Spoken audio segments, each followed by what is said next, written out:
The window was still foggy from the cold, rainy air outside as slims of light beamed into the room, illuminating the room around me. I slowly and reluctantly shuffled out of my twin bed, placing my two bare feet on the cold wooden flooring that we had once agreed to replace the summer of me and my roommate's sophomore year in college. I then looked over to my desk, previously where I had spent endless nights studying, now with my officer uniform hanging from the seat and my closed leather diploma on the desk behind it. I made my way down the stairs, after gathering all of my things and making sure my uniform was well fit, managing to not crunch the sparse beer cans that littered the hall. College students, I thought to myself. Colin and Drake, who were my roommates, still had 1 year left, majoring in chemical and mechanical engineering and going into their 5th and hopefully final year this fall. I then found myself in the kitchen, grabbing a sack lunch I had prepared the night before and made my way outside. Droplets hit my face instantly, the morning dew applying itself to my old 2005 Toyota Camry that stood outside, giving it a new makeover, slightly hiding the worn-off and sun-bleached paint below. I got inside the car, a shiver down my back as I started it up, the air blowing into my face from the fans that I couldn't stop myself from shivering. I backed out of my spot, wiping away the rain on the windshield, and started down the newly paved road toward the sheriff's office. 8 days, I said to myself. 8 days since I have started working here. I repeated, knowing how stressful it has been, and the thought of me not being a good enough hire racing my mind. It would have been different if I had applied for the position, but as one of the tops in my class at Oregon State, which has an honorary criminal justice program, my skills were hunted by almost everyone, including the local police department who had shown me a way that I could eventually make it to the FBI for where I was now employed. The department was a small task force, located about 40 miles southeast of Portland, Oregon. It was in a small 2,500 community called Livingston, but the department consistently helped other local departments around the area. My supervisor was a sheriff named Dip Lawrence, who was in his mid-30s and had been in the area since he was a kid.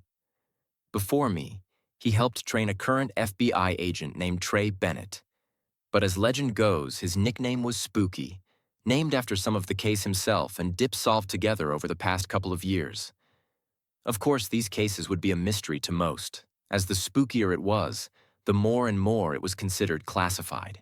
I pulled in front of the building, a simple brick building where weather has taken it effect, giving it an appearance that it was run down. I walked inside, Cheryl greeting me as soon as I walked in. Hey, new guy. She went as I gave a nice wave and smiled back. I started my way down the hall, the white floors sparkling as I thought about my day ahead. I knew I was going to go on my first cruise with Dip today, but didn't know when. I was excited as my previous 7 days have been going over procedures and working through situations that me and the class could encounter while on the job. The thought of something new now was promising, as I walked to the back of the building to a large auditorium where the classes were being held at and sat down in the second row, an accustomed spot for where I have consistently sat.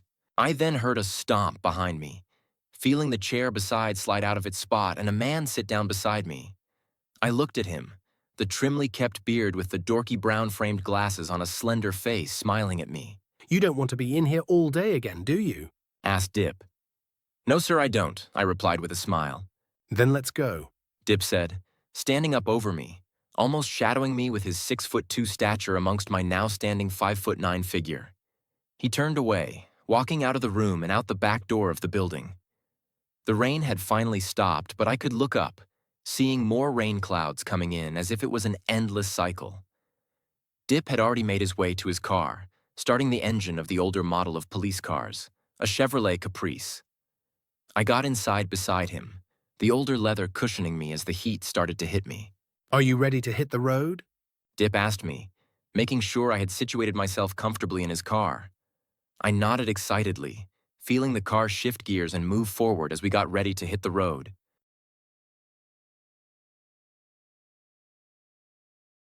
So Nick, what was your favorite part of school? Dip asked me, sipping the coffee he had bought from the local gas station as he made me stay outside filling up the gas tank for the day. The psychology of criminals. I replied back to him. Specifically, what makes them want to commit crimes, whether it be a survival need, unexpressed emotions resulting in violent actions, or the absence of something in their life, which causes them to do the things they do. Dip clicked his tongue, the coffee swirling in his mouth, then gone in a single gulp as he prepared a response. In the 20 years I've been doing this, I have wondered the same question. Could a robber rob a store to get money to feed his family? Or does he do it to feel a rush that was missing? Could it even be both of those circumstances at the same time? Overall, I think there's an evil out there in the world, and it can grab a hold of someone, change them and mold them to do evil things. And this mold doesn't happen overnight. It grows inside, like an undiscovered tumor, finally revealing itself when it's too late. I nodded my head, now staring at the gas station we had just come straight ahead of ourselves. The officer's car backed into a cornfield waiting to hear word of anything. You do anything for fun?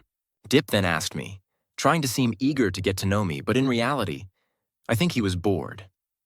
I play board games with friends, and sometimes we go out, to the local bars and stuff.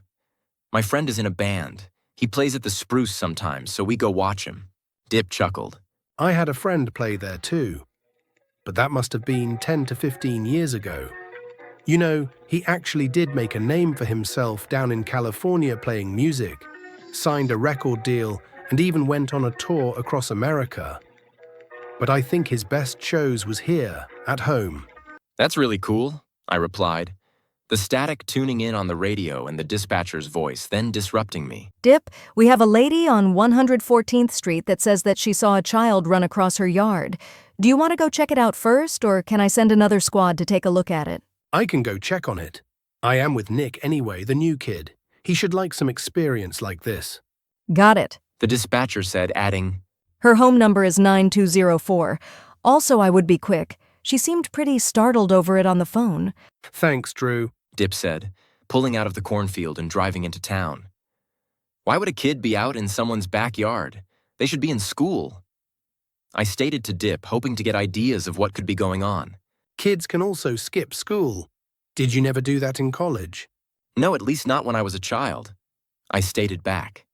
Well, for this case, let's hope it is just a child skipping class. Dip said, now pulling into the driveway of the house. I got out, the newly painted white cottage house greeting us with an older woman in her late 70s on the porch. She walked down the steps, meeting Dip in the middle of the entry path as I stood behind them. I could hear the lady explain to Dip what she had seen. A child, maybe 4 to 5 feet tall. He looked to be one color, a darker color, and he had something on his head. They reminded me of deer antlers. Can we go into the backyard? Dip asked, which the older woman nodded her head in agreement. Dip walked past her around the house and into the backyard. I followed him, walking past the wooden gate and greeting myself to the pasture the women had as a backyard. A field of nothingness, besides a small tree and overgrown grass. It would be hard to mistake anything of decent size, I called to Dip. Which makes me think that the lady saw something. Dip replied. I then looked back past the backyard, which was adjacent to a deep forest, filled with trees packed together. You think the kid could have run in the woods? I asked. If he did, that would mean he wouldn't want to be found. Dip replied, moving away to the other side of the yard. Suddenly a noise penetrated my ears, the source coming from a log in front of me. I approached, a soft hissing sound coming from underneath like gas being leaked out of a pipe. I pushed the log over, exposing the hundreds of snakes underneath, scattering upon being exposed to the sunlight. I backed up quickly, almost tumbling over my feet as I let out a yelp alerting Dip, who rushed to my location. It's just gardener snakes, he said, watching as almost all of them dispersed into the thick cover of grass. What's that there? I then asked, a purple velvet square now lying on the ground. I reached down and picked it up, steadily aware of any snakes that could be lurking nearby. I then realized it was a book, with the outer pages looking to be coffee-stained. I opened it up, the white-brown page empty clear of any previous markings. What should we do with the book? I asked Dip. Nothing. It's not hard evidence of anything. You could leave it here or return it to the lady. Dip responded to my question, now walking away and exploring more of the backyard. We searched the yard for another 5 minutes, not seeing a trace of anything that could have trekked through except our own trails now in the padded down grass. We went back to the front of the house with nothing to show of our troubles. It seems to me that you are clear of any kids. Dip alerted to the woman who had drifted in her rocker. She looked pleased and then asked, What's in your boy's hand? I raised my hand, still holding the book, trying to give her a look at it. She looked at it confused, asking, That was in the backyard. We found it under a log. I said, adding, Do you want to keep it? The lady shook her head. You keep it, use it to write down all of the crazy adventures you officers go on. Adding a slight chuckle at the end. I listened, stuffing the book in my armpit and walking over to the car after saying goodbye. Dip followed, and upon entering the driver's seat said, We need to get back to the office. Looks like a storm is coming. A moment passed. The strike of a raindrop clanked against the metal roof, followed by another, then another. Soon it felt like rain was beating against the car like it was beating against a drum. Dip pulled out of the women's driveway, stopping in front of the house and making sure the front porch was abandoned and that she got inside. When we get back, I want you to write a report on what had happened. Should be pretty simple, since not a whole lot did happen, but should give you something to do for the next 3 hours of your shift. Dip said to me, now getting on the main roads back to the station. I can do that, I replied to him, eager to be able to submit my first professional call paper. We arrived at the station and I got right to work, drafting up a 3-page paper summarizing me and Dip's interaction with the women, whose name was Cameron Haynes, and what we could find in the backyard, which was no trace of anything running through it, marking the possibility of a doe that could have strolled through and be mistaken for a child. This idea was pushed to be likely due to no reports of students missing from any of the schools around town. I was finally done with everything at 5:15, marking the end of my day as I walked outside. The storm still continuing with the same intensity from when we had arrived at the office 3 hours ago. I looked at my car, drenched, but rushed over to it, quickly putting the key in the side and going in for shelter. I left the station, getting on the main road and going on the highway. I went, humming to a song and keep a watchful eye on the sides of the highway, the thick brush of bushes and trees being perfect places for deer to hide and pop out at.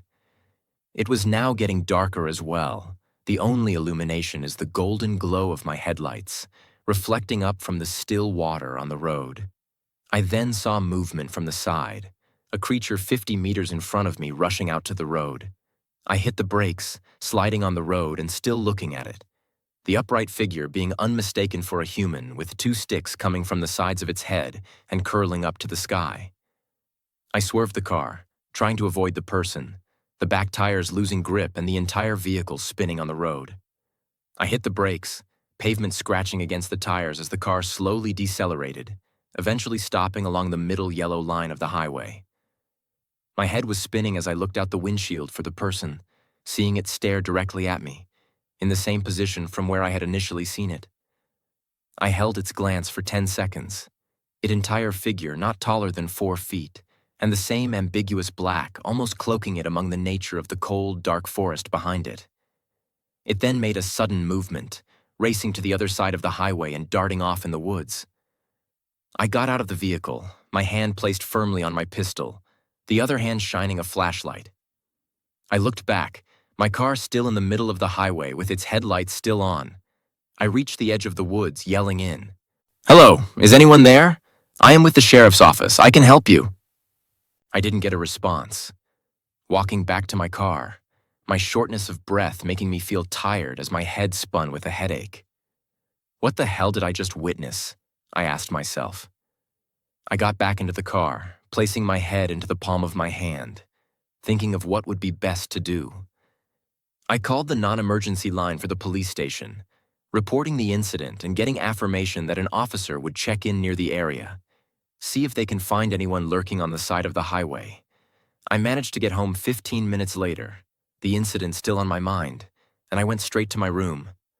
I threw my bag out onto my bed, moving in front of the mirror and unbuttoning my uniform, doing my best to let it dry once it was off by wringing it, then placing it in the hamper to be processed for laundry.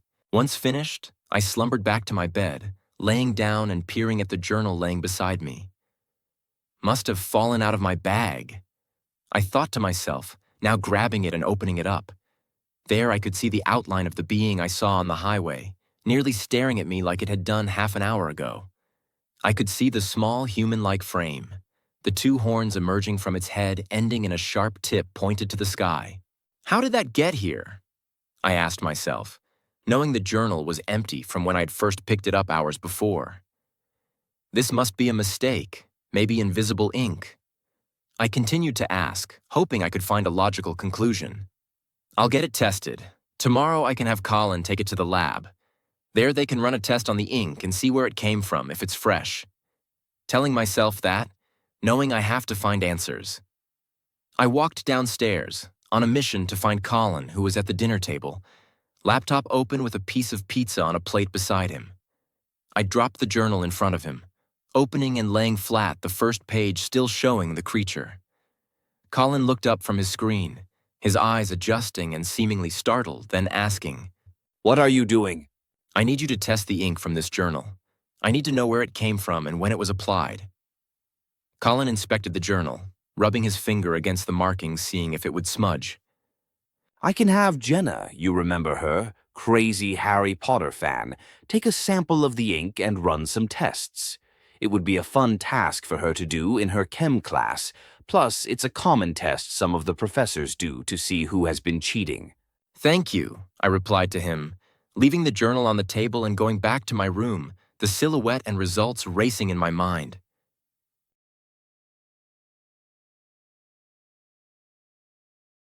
Adam watched as Sarah gazed upon the openness of the sky, following his finger pointed at the smaller constellation he had originally pointed out. The fire beside them illuminated her face. Her brown eyes and soft, nearly perfect skin made it that Adam could feel his stomach twist with emotions for her, a feeling that reminded him of strung-up yarn knotted in a ball. Adam had known Sarah for years, both counselors at Riverside Camp for the last 4 years together, and most recently classmates during their course of study at Oakland College, a smaller college in Eastern Oregon. They enjoyed each other's company, and with the same course of study and similar interests, they could keep each other entertained in conversation for hours. But now Adam had one goal during their conversations, to form a stronger, more romantic relationship with her. That is why he suggested to the kids, who were around the age of 12 to 13, to go play hide and seek out in the surrounding woods, leaving himself and Sarah alone, blissfully staring at the stars above with a warm, glowing fire beside them. "What was that? Adam, did you hear that?" Sarah then asked in a panicked expression which Adam couldn't perceive since he couldn't figure the noise that Sarah had referred to. A scream then came in from the distance, presumably louder than the first one which Sarah had heard. Both of the counselors stood up, staring into the darker woods from where it had come from. They instinctively ran in, almost in sync, trying to locate the scream. They ran deeper and deeper into the woods, the fire that they once sat by becoming increasingly more discreet. After another scream, they found the source in an open patch of land. A man pounced upon one of the female campers, seemingly kissing her on the cheek. Adam yelled as intimidating as possible, standing straight up and staring at the attacker who moved his focus on him. The attacker then fled. His slender but tall figure bolted in the woods, and within 5 seconds, neither of the counselors could spot him, even with the large backpack that covered his shoulders. They moved to the camper, which Sarah called by name. "Cindy." No response was given, with Adam seeing the pale expression on her face, blood dripping out of a small puncture hole on the side of her neck, only illuminated by the stars above them. "He's a pervert. The person you're after, he has to be. Who does that to a kid? He must have been in the woods, stalking them. And when Cindy was alone, he attacked, stabbed her with whatever he did to make her lose consciousness, and then did whatever creepy thing he wanted to do." Adam spoke, almost losing his breath, to Dip, who sat across the wooden table inside the main cabin where they could have this meeting in private. "How is Cindy doing? Do they know what that guy did to her? Was she drugged?" Cindy will be fine. It looks like whatever that thing did was just make her lose a lot of blood fast, causing her to pass out. The tool the person used is still under review. We are thinking it is some type of tool a hospital uses, but until we have some people look at the wound, we don't know for sure. Both of the counselors nodded, a faint relieved expression upon hearing of Cindy's state coming over them. What about the backpack he had on? It looked huge. It must have been heavy.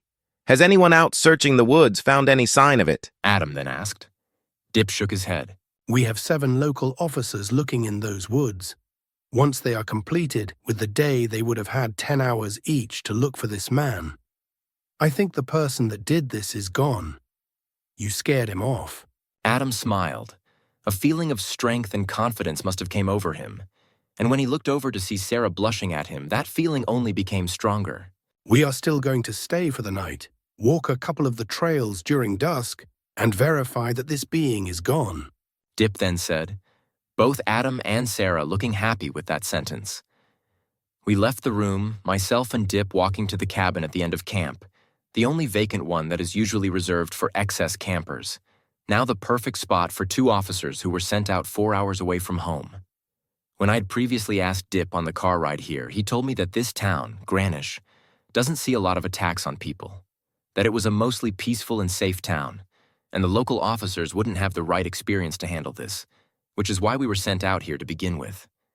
He then ended his statement adding, they would know how to help a man out of a ditch, or get a car unstuck from snow, no charge to the citizen too. We got inside the cabin, a colder air greeting us, with oak-stained walls that resembled logs, making it feel like it was a log cabin built in the early 1900s, which it probably was. I tossed my bag on the metal-framed beds, the stiff blue mattress on top not even forming to the weight of my bag. Thank God we won't be sleeping a lot while here. Dip said to me with a chuckle. I am going to go talk with the other officers from here, see if they have any updates or cool stories from their time here. I nodded, hearing the door close behind him and laying on the bed. My phone then rang and I answered. Hey, Nick, where did you get this journal? Colin said on the other line. I found it under a log behind a women's house. It was blank when I opened it, but when I got home that night, there was ink making that image I showed you. It also didn't leave my sight until I got home, and I didn't write it, so I don't know who wrote it down. The women also said that she never saw it, so it's all a mystery to me. I replied back. Well, that mystery is going to get bigger. The drawing isn't made of ink. Colin replied, how is that possible? Is it graphite from a pencil then? I asked him. No, it appears to have been etched or burned in using a fine-point laser. We have one here in the lab. Some of the students use it to CNC or cut wood, metal, stone, and engrave images or words on them. They even have a club where they use it to make wooden coasters and sell them online to fundraise getting more equipment. Okay, so how did it get in the book then? I am not crazy. The first page was blank when I first picked it up. Are you sure? The equipment needed to do this is big, and it takes a while to do an image like this. It's possible that the first page was sticky with something, and that it stuck to the back of the cover. Colin said, leading me to accept this possibility since no other way could make sense. I'm okay saying that, I replied, a little sigh laugh knowing it wouldn't be worth arguing about. I could hear Colin laugh on the other side, then asking, do you want me to rip the page out? That way it would be blank when I get it back to you. I'm okay, just leave it in my room and I will be home in a few days, I said back to him. Okay, don't get house sick, Colin said, hanging up the phone then and presumably returning to his work. The stars should be out in 30 minutes. I am thinking of doing a 5-mile hike that circles around the campground. For the night, the campers and counselors are going to be in the main building and are not allowed to leave unless they are accompanied with 3 buddies. Do you still have the headlamp I gave you before we left? I reached in my bag, grabbing the headlamp and putting it in Dip's face, like a child showing his mom the artwork he made at school that day, then asked, I am surprised they are still having campers sleep here with all that happened. Well, we had a total of 7 officers here, not including us 2, which we are staying the night in case anything happens.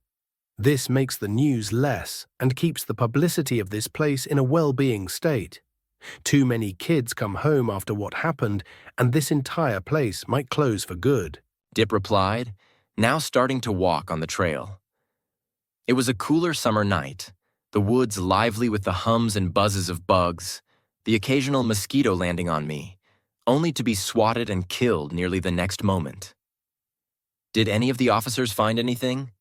I asked Dip, trying to occupy my mind while hiking. Well, there's a local nuclear power company.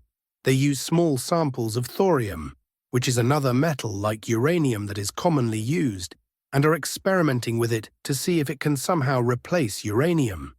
It's supposed to produce more energy for each gram, meaning the less they would have to use to have the same output.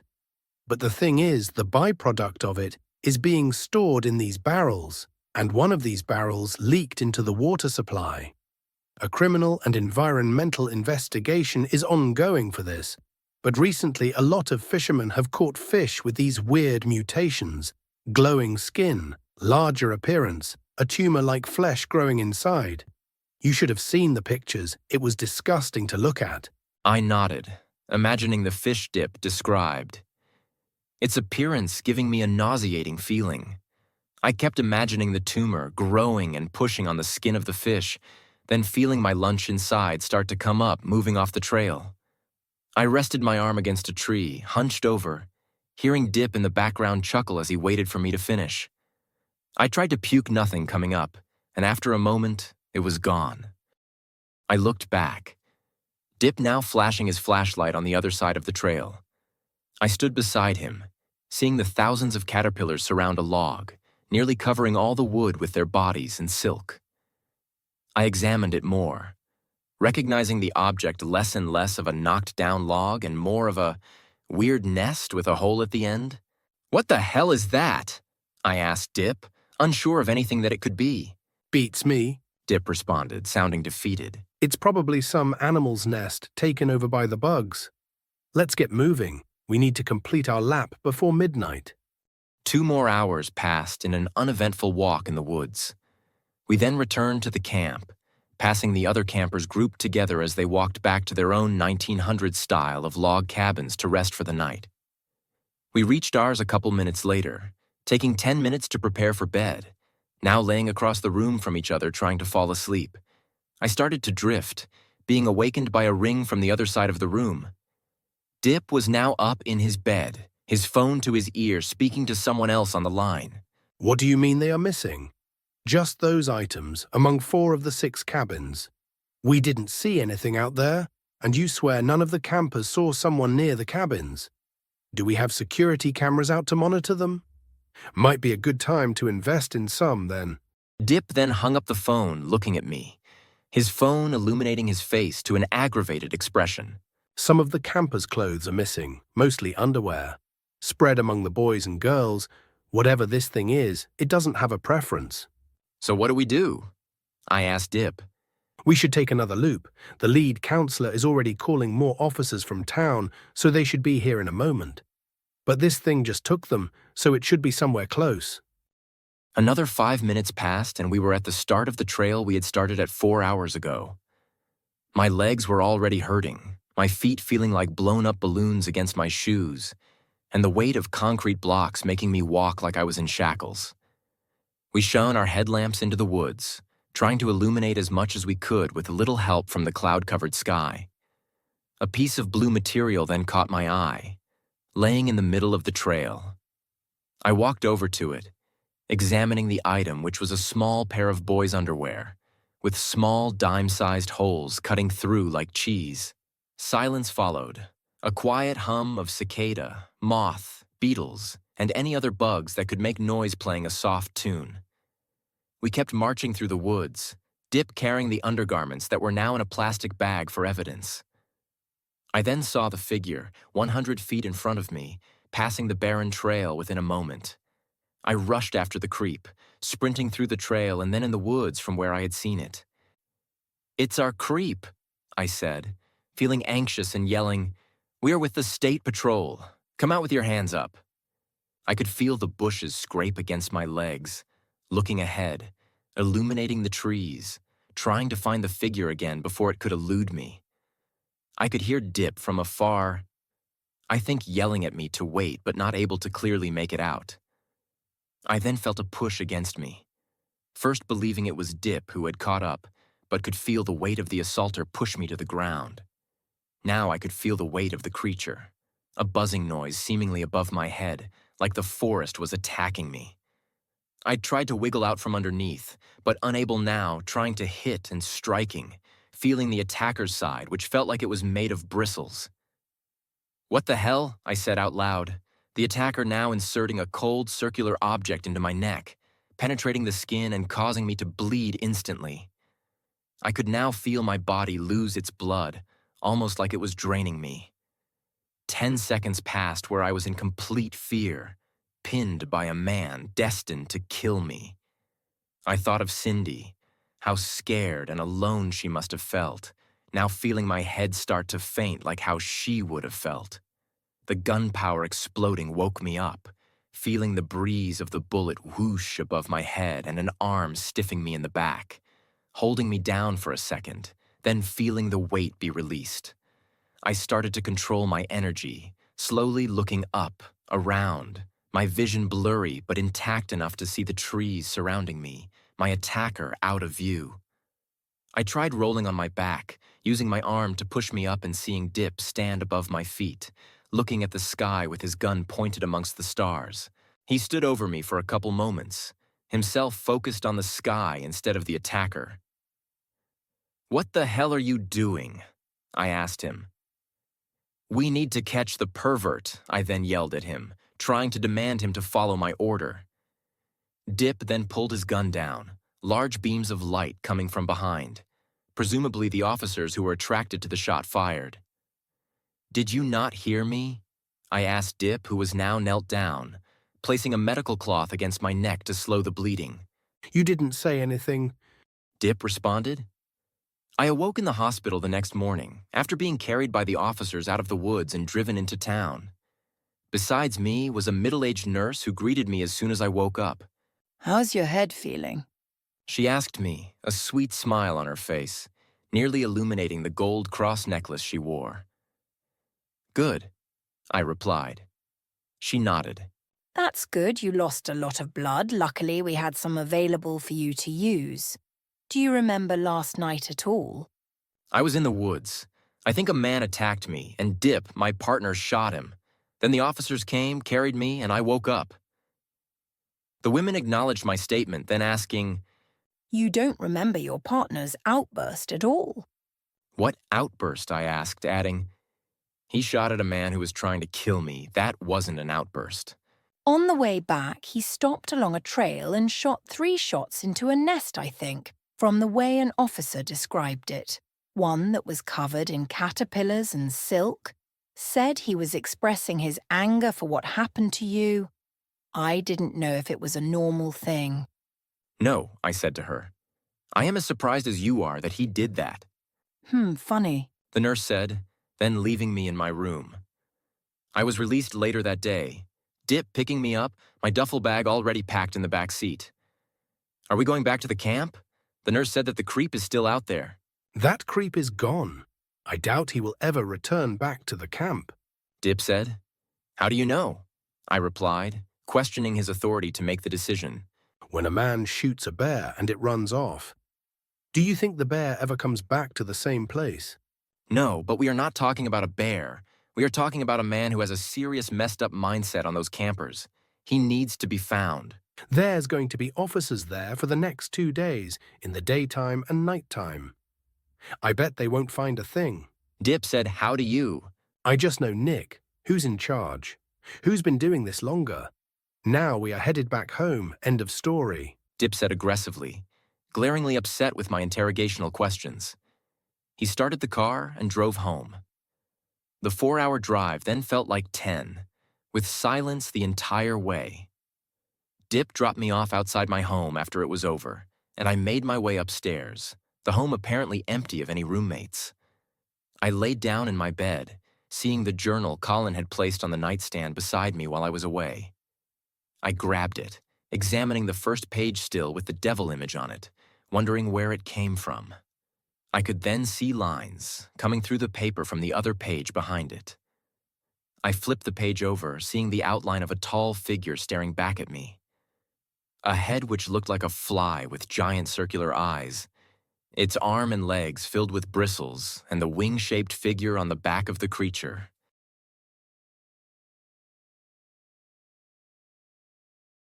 The victim was struck twice. Once on the upper region of the skull, leaning to the right side. Another strike happening to the left of the shoulder blade, striking a vein in his neck. We are assuming he was struck first on top of his head. Then, while wobbling, the attacker struck again near his neck, and he bled to death there. It is presumed the victim didn't know the attacker was there until he was hit, making it seem like he attacked from behind while on the chair. Our first thought was that this murder was planned. Our lead suspect is Tony Truff, whose relation to the victim is that the victim is Tony's father. We currently don't have a clear motive, but we are pushing ideas around about drugs, money, or fame being the leading motivating factor. But hell, how doesn't Hollywood make you crazy? We need to send out a message to the local offices. We believe Tony has fled the scene, escaping in his father Rolls-Royce, Silver Spirit, 1995. He may be armed, possibly with a gun, more likely with the murder weapon, which we believe was an axe or machete. Please be safe out there, officers, and if you see our suspect, approach cautiously and call it in immediately. We don't want him leaving the state. Make this a hometown situation. Who was that speaking? I asked Dip, who was shaking his head, almost in disbelief of the news and tapping his finger on his desk. I looked at the clock to the right of his hand, reading 1 a.m. now in the bold red dashed lines.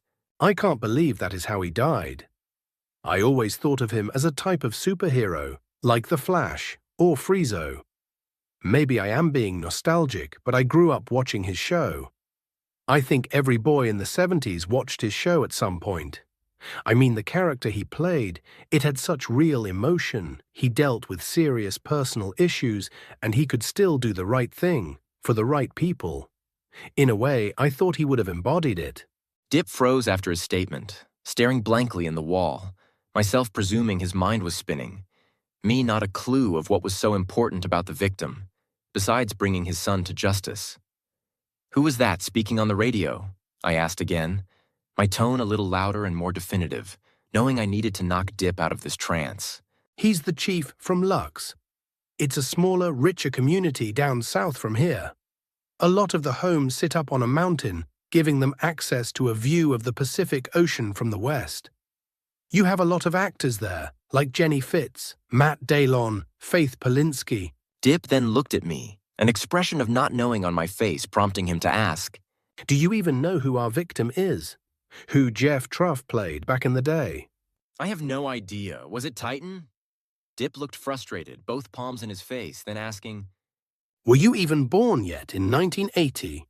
I shook my head and Dip let out, He played Fisher in the Trailback series. I am assuming you have never heard of it, since when it stopped airing when you would have been 7. But for a good 10 years, that show was one, if not the, most popular shows on TV. Dip, a group of officers are going to start riding. You want to stroll Highway 70 and 75. Make sure that Tony is not passing through up north. Angel, who was one of the 2 captains for the station, said, looking at me and giving me a slight nod of approval, which I took as he was pleased I was awake and alert for a case like this. And I was, sure being awakened at 11 p.m. after working 8 hours for the day isn't super fun. But this has been the first big call in my first 3 months I've been working where everyone got brought to the station to get a debrief on it. Now, maybe it was a higher case since the victim was a famous actor, which ethically I couldn't agree with, but nevertheless, I was happy to get some exciting police work. Me and Dip got outside, a now cooler fall night making more and more leaves lose their grip from trees and fall down, making a blanket of brown and orange colors. However, with the daylight at a minimal, these colors weren't as vibrant as previously stated. I got in the passenger side of Dip's car and we started toward the highway, reaching the place where we would camp at quickly, regarding the fact that there was little to no traffic past 10 p.m. Our camp was set up directly in the middle of our town, and the town north called Rushels. 2 miles north and we would hit the crossover on 75, giving us fast access to all 4 directions. We waited in the middle of the median between the north and south traffic, with few visible cars on the road, with those out being easily visible by their headlights half a mile away. We sat for nearly an hour, almost in silence as myself, and assuming Dip, were tired from the day it had been. Dip then got a call and spoke with someone on the line for 20 seconds, then putting the car in gear and driving north, speeding. He didn't tell me where we were going, but 10 minutes later we pulled into a 24-hour gas station, and the police cars already sitting outside gave me a bad impression of what had happened. We both walked in the gas station, the air feeling colder, at least a 10-degree drop from the already chilly weather outside.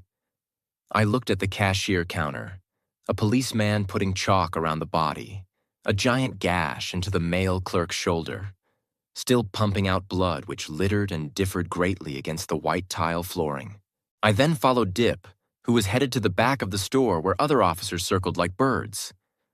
My suspicion was instantly the worst, and 30 seconds later my eyes confirmed it. Another person laying deceased on the ground, a gigantic gash in her back, much like the clerk. Dip then looked over at me, saying, "You don't have to be in here. Start the car and keep the warm air on. All this stuff does is mess with your subconscious. You're not used to it yet." tossing me the car keys. I caught them, making my way outside and listening to his advice. 20 minutes passed, and Dip walked back out, standing in front of the car which I now got out of to switch seats with him. "You're staying with me, Nick." A voice came behind me. I turned around, another officer walking toward me, now standing in front. "I am Officer Brian with the Russell's office. Dip is going to be gone for half an hour and come back. While he is, I am going to watch you. We can sit in my vehicle while he is gone." I turned to Dip, who had already closed his door and starting the car, reversing when I turned back to Brian, asking, "Where is he going?" "I never ask. I think Dip knows a private investigator group that follows police comms, but he never tells me the true source of the information. Just what we need to know to catch people." I shook my head, acknowledging what Brian had said, asking, "How do you know Dip?" "There was once a time he worked out of our office, but that must have been 4 years ago with his other partner. Who was the better officer? At the time, and probably still is, Dip. On paper, his partner is more impressive with working at the FBI. But for understanding crimes and connecting pieces together and getting information, Dip might be the best I have ever seen. It amazes me he hasn't left. Go try to do something at a bigger agency like the FBI. Makes me feel like he's tethered here by something. Maybe his wife." I got into Officer Brian's car then, waiting for Dip. I believe I dozed off for a while, waking to Dip entering the car and pushing against me. "Before we leave, I need something, so stay still," he said, reaching for his side and pulling out scissors. "What are you doing?" I said panically, afraid he might attack me. "I need a hair sample, a small piece. This is for drug testing reasons." Dip said assuring. "It's 2 a.m. Why do you need my hair at 2 a.m.? I asked. "I need it." Dip yelled, making other officers look inside the car at us as he grabbed my head, pulling it toward himself and cutting a slice of hair. He then caught the strands mid-air, placing it in a small bag, then telling me, "Let's go." We spun out of the parking lot, none of the other officers following us as we continued on the Highway 75, eventually turning onto a farm. He pulled the car along the fence line, then Dip turned to me. "You need to stay in the car. If you hear any shots, rush out and come find me. I should be calling for you. If anyone else comes at you, be ready to fire, okay?" I nodded, Dip leaving the car and jumping over the fence as I stayed in the car. Nearly 10 minutes passed as I waited for any sound to be made from outside, my ears open and my heart beating. I could be helping him. What if he got attacked? What if he got killed? Thoughts rushed my mind until I heard something. I rolled down the window. All those stories you told him made him create. I rushed out of the car toward the shot. I then saw a figure standing in the field, the tall, skinny silhouette almost positively being Dip. I yelled out, "Dip!" He turned around and I walked toward him, seeing the corpse of Tony Truff laying in the sandy path. I heard yelling. "Was that you? What were you talking about?" I asked Dip, almost excitedly to hear his response. "You didn't hear shit, boy. You made all that up in your head." I encountered Tony, yelled at him to stop, he rushed at me, and I shot him in the head. Clear as day. Understand? My breath almost stopped. Dip ordering me to follow his story blindly, with a certain motion in my mind that it wasn't fully true. Understood, I said, almost defeated. The man is going to be at the farm. You'll see him on the gravel road heading toward the horse stable to rest for the night. Thank you. Now for the boy, I want a hair sample. I need a good one, a healthy strand. The DNA inside is important. Currently, I just see it, but making a whole connection, that's going to require more. Understood. We are going to accomplish this, Dippy, piece by piece, day by day, until it is complete.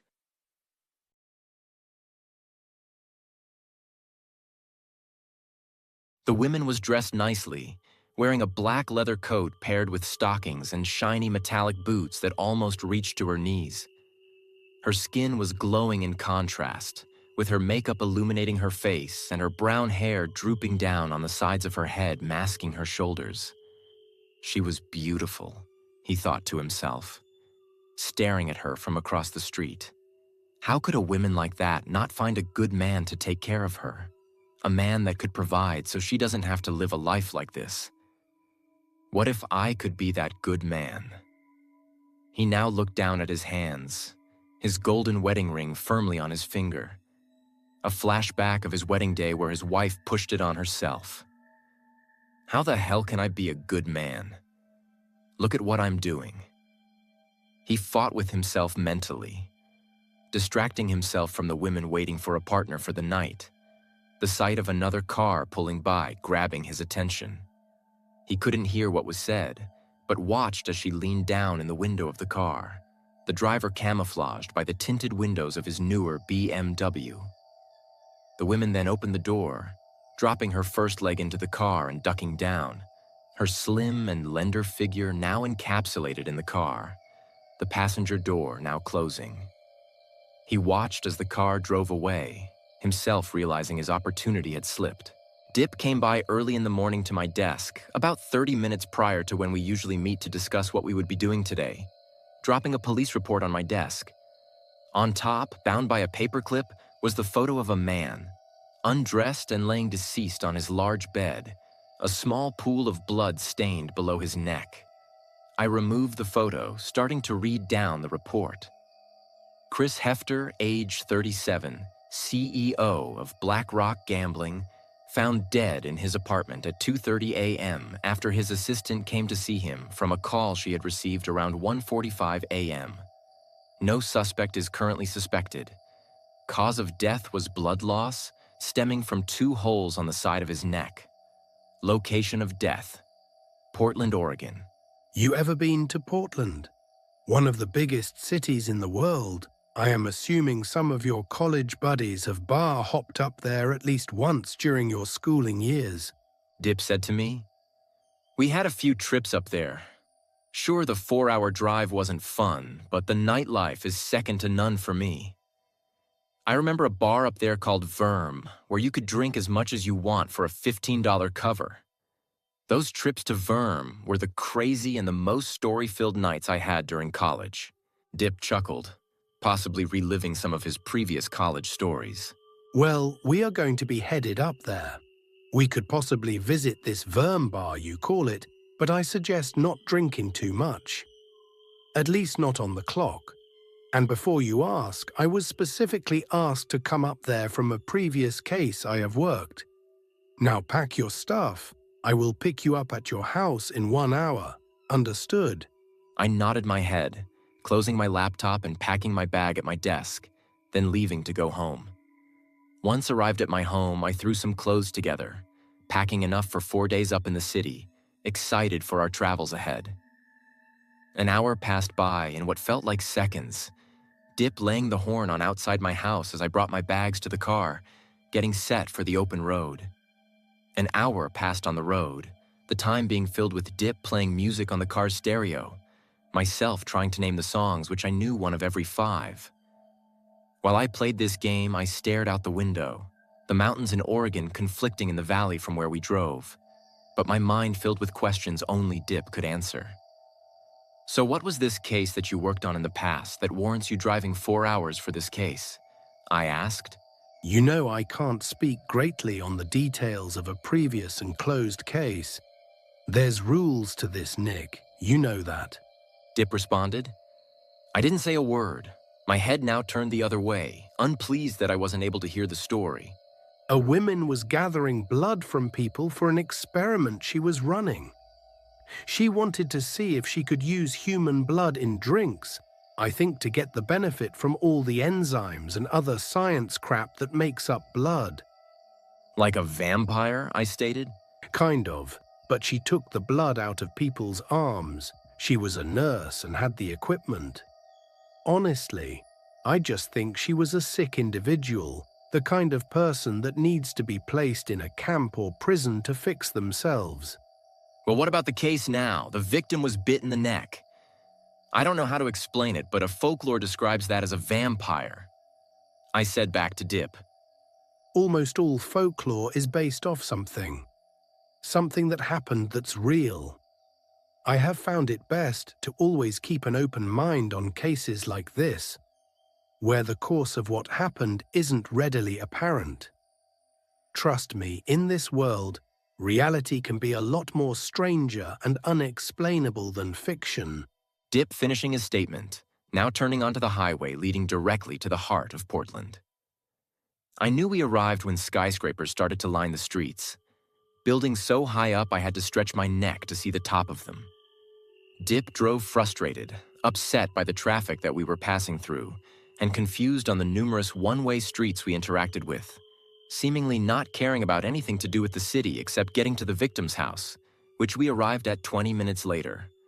Outside of the nicer stained wood-shingled home was police tape wrapped along the property lines, excluding the public besides the 2 cop cars already on the driveway.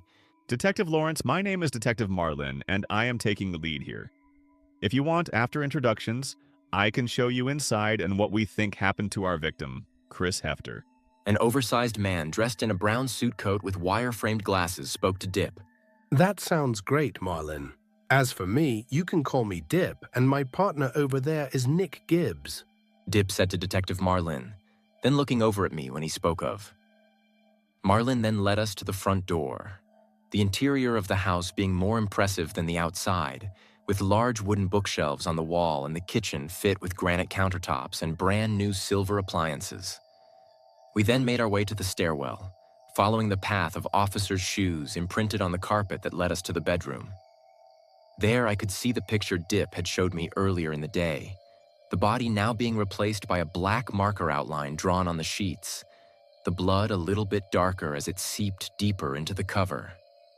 Outside of the picture, I could see the desk in the corner of the room, then the white walls, with the wall across from the bed having an image painted out onto it, the color matching the dark red stain on the bed. I moved back, looking at the drawing, almost appearing as a drop of water. What could that be? I asked the room, which contained Dip, Detective Marlin, and another officer. We are not sure. Could be a calling the killer leaves, but our records have no accounts of someone making an image like it.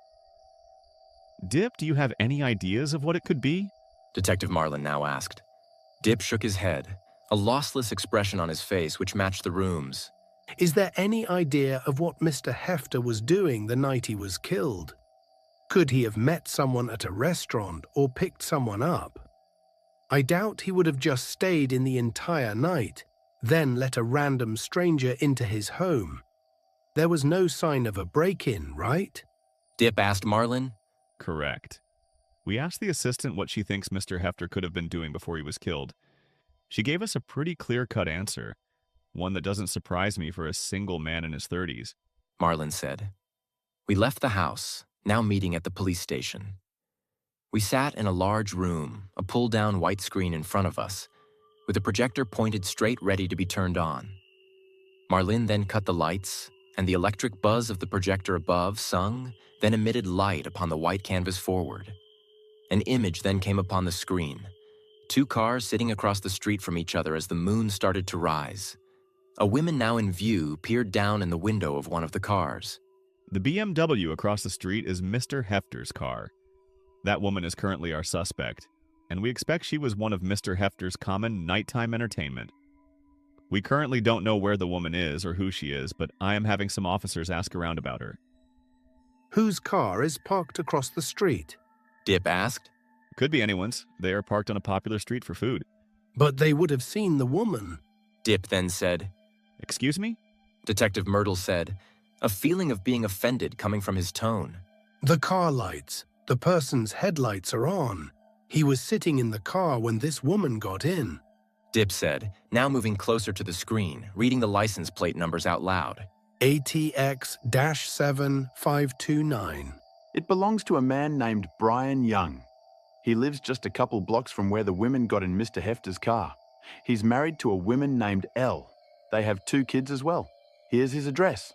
The officer said, handing the address to Dip on a piece of paper, which Dip read, then shoved into his pocket. Let's go pay him a visit. Dip said, leaving the room. Oh, this is interesting. The officer then said, making Dip stop in the doorway and look back. It appears Brian is also an executive for Lucky Fours. They are a gambling company that's new to Portland, meaning they are Mr. Hefter's competition. Dip added, a light bulb of what is going on lighting in his head. So Finn, what you thinking of the ladies tonight? I'm not sure, Tim. I am still thinking about Megan. I saw something. She was different. Yeah, she was an asshole to you. You don't deserve to sit around and pretend to feel like she was the only girl for you. What about that girl? That's Julia. We have 3 classes together. I am not having relations with someone I'll see for the rest of the semester. Fine, what about that woman? Tim said, pointing to a woman sat on a kitchen counter alone, drinking from a wine glass with the bottle half full set next to her. Finn paused, staring at her. The brownish hair and palish but perfect skin with slender frame made him feel a rush. She's cute, but she's got to be with someone. Alone at a house party, drinking a bottle of wine. No, Finn, she's alone, probably with a recently broken heart, a situation you both can relate to. Tim said, pushing into Finn's back and watching as he talked to her. Tim continued to watch from afar, Finn saying the words for a smile to come upon her face. Her smile making Tim feel emotions for her. She's a catch, Tim thought to himself, watching as Finn grabbed her hand, pulling her down off the cabinet and leaving the party together. Dip pounded on the door, waiting 5 seconds for a response before pounding again, Brian Young eventually answering it. Brian Young? Dip asked, where he gave a shy nod. We are with the Portland Police Department. It seems your car was parked along Yale Street a night ago. You watched a man pick up a woman there, correct? I could see fear coming from Brian's face, his face turning red and sweat coming off his forehead. Who's at the door? A woman called from behind, presumably his wife. It's nothing, Elle. Brian shouted back, stepping out onto his porch and closing the door behind him.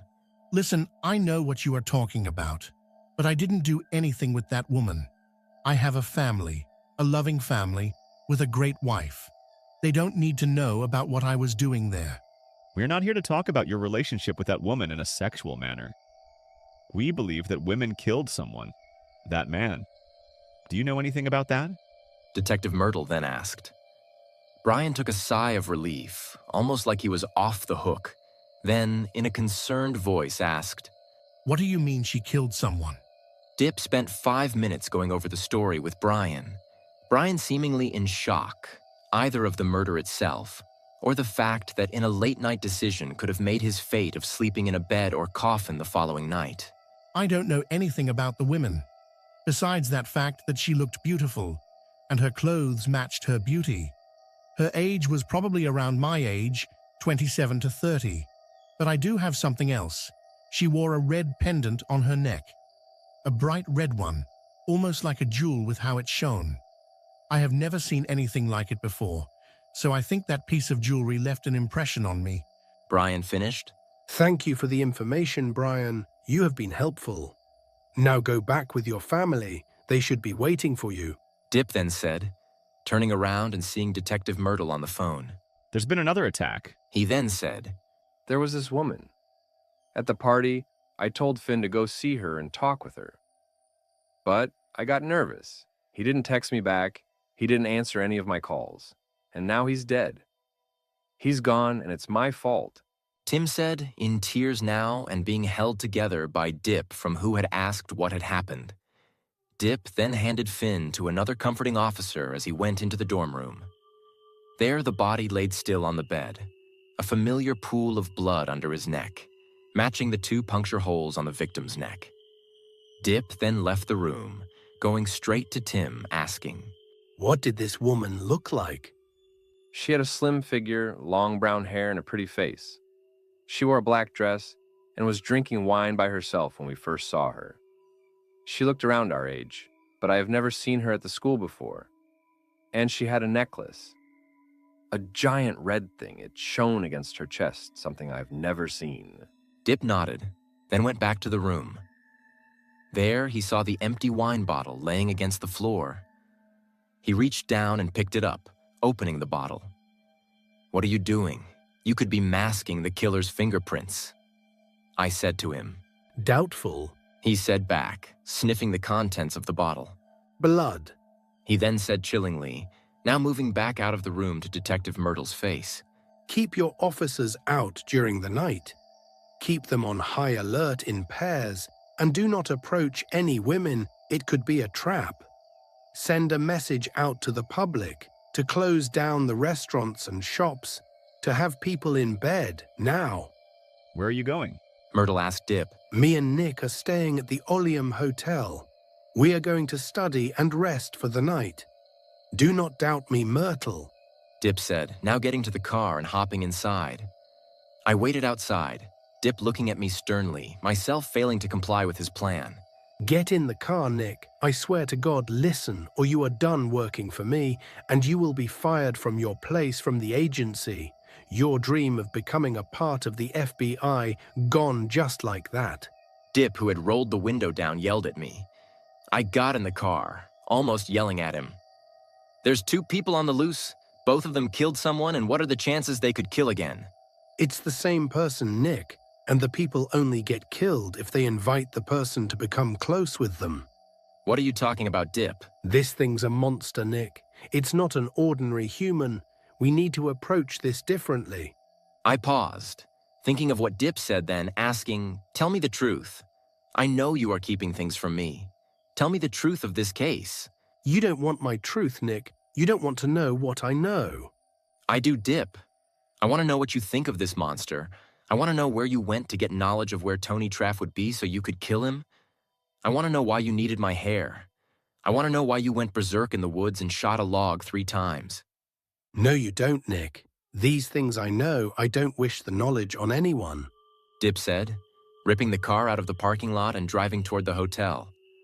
Once arrived, I got out, slamming the door against Dip and walking into the hotel. I dropped my things off in the room, then headed downstairs to the lobby to blow off steam. Hey, stranger. A woman said, sitting next to me while the bartender poured out a whiskey in front of us. "Do I know you?"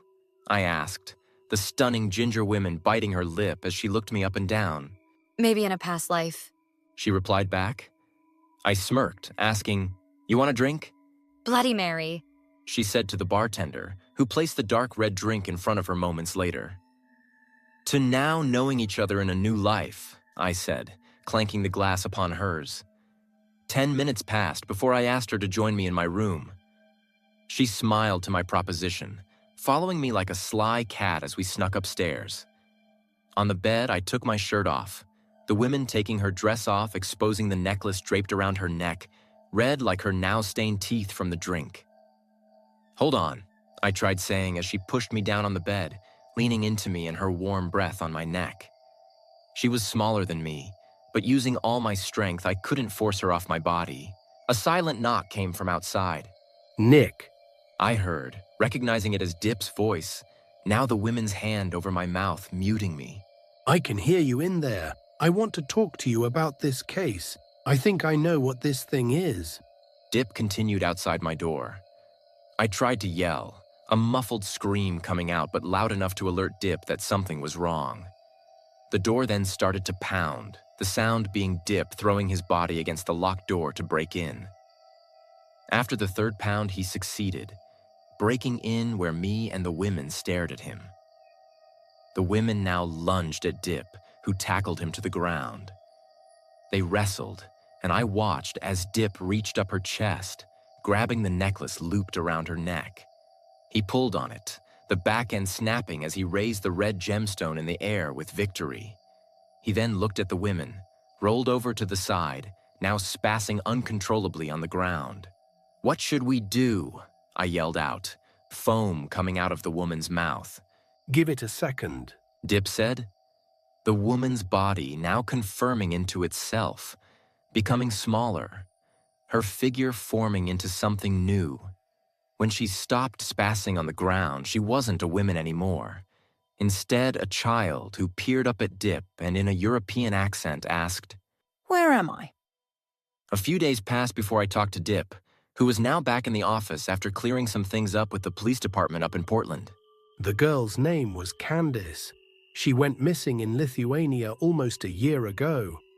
Her parents have been contacted. They don't know what happened or how she even got to the US. But good job, Nick. We helped get a 13-year-old back to her family. It's all a mystery to me. I said back to Dip, searching for answers on what exactly happened. That's what keeps life interesting, I have learned. A look into the unknown, a true black box. You want to be a detective, have a role in solving cases, you have to embrace it.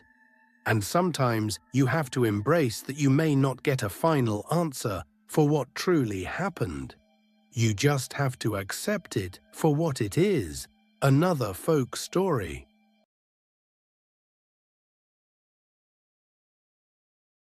It stared at me, the same eyes that were there 4 months ago when I'd first discovered it. Now the pages behind it were filled, one with a creature who attacked me from behind. Wings spread so far you would have thought it was trying to intimidate me through the paper.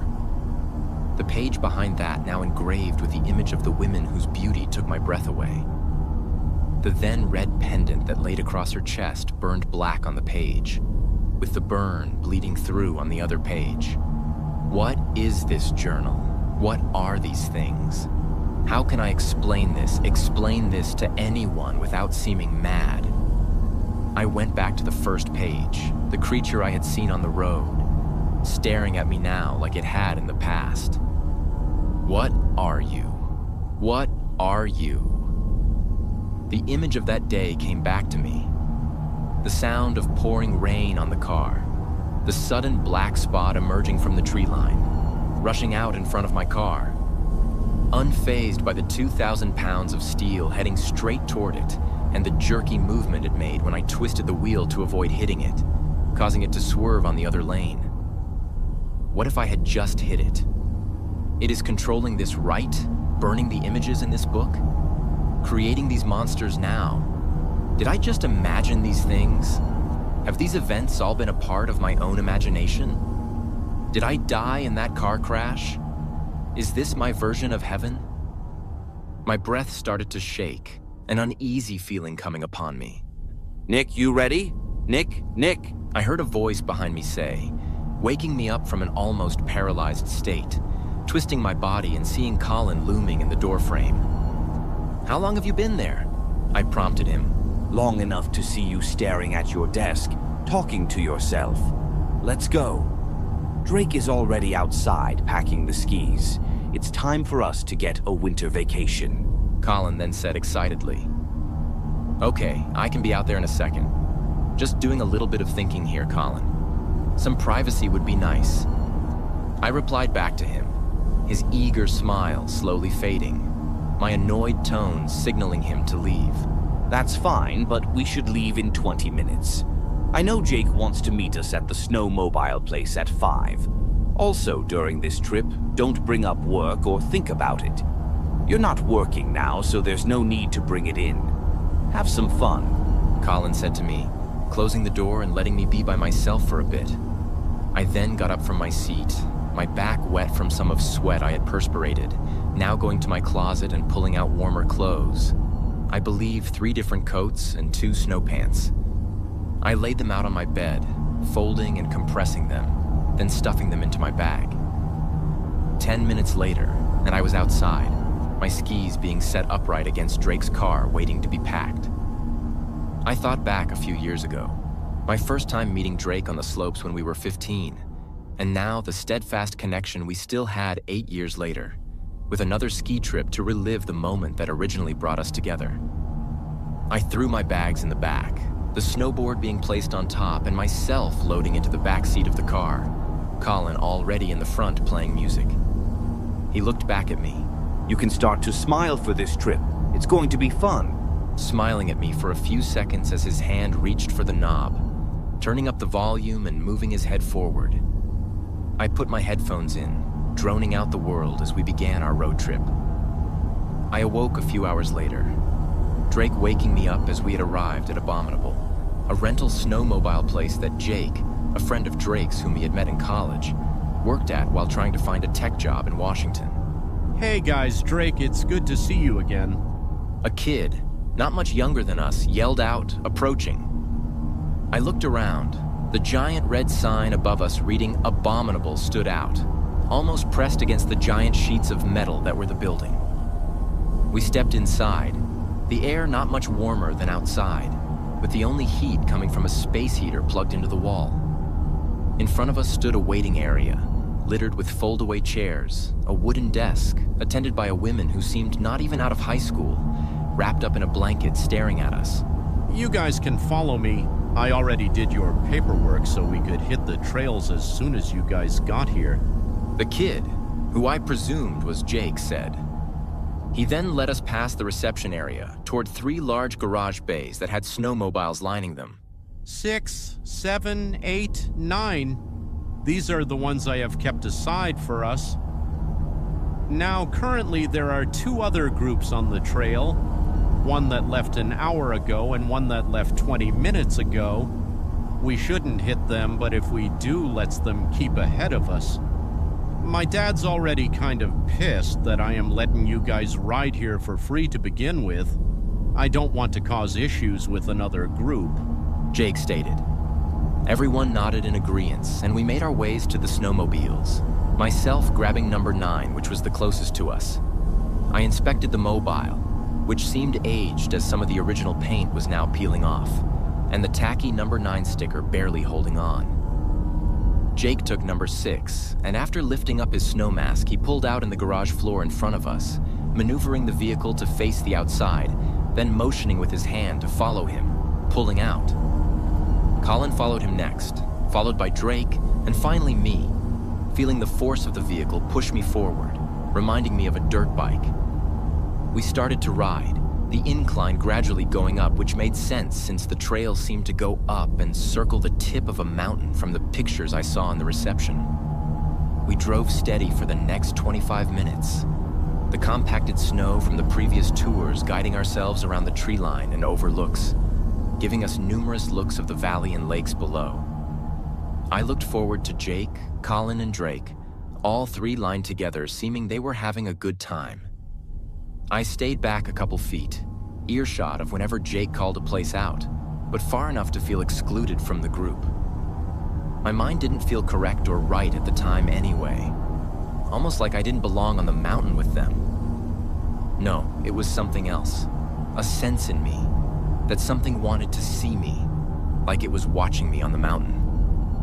I revved my snowmobile up, the engine kicking itself into a higher gear as I approached Colin's trail, eventually sitting next to him.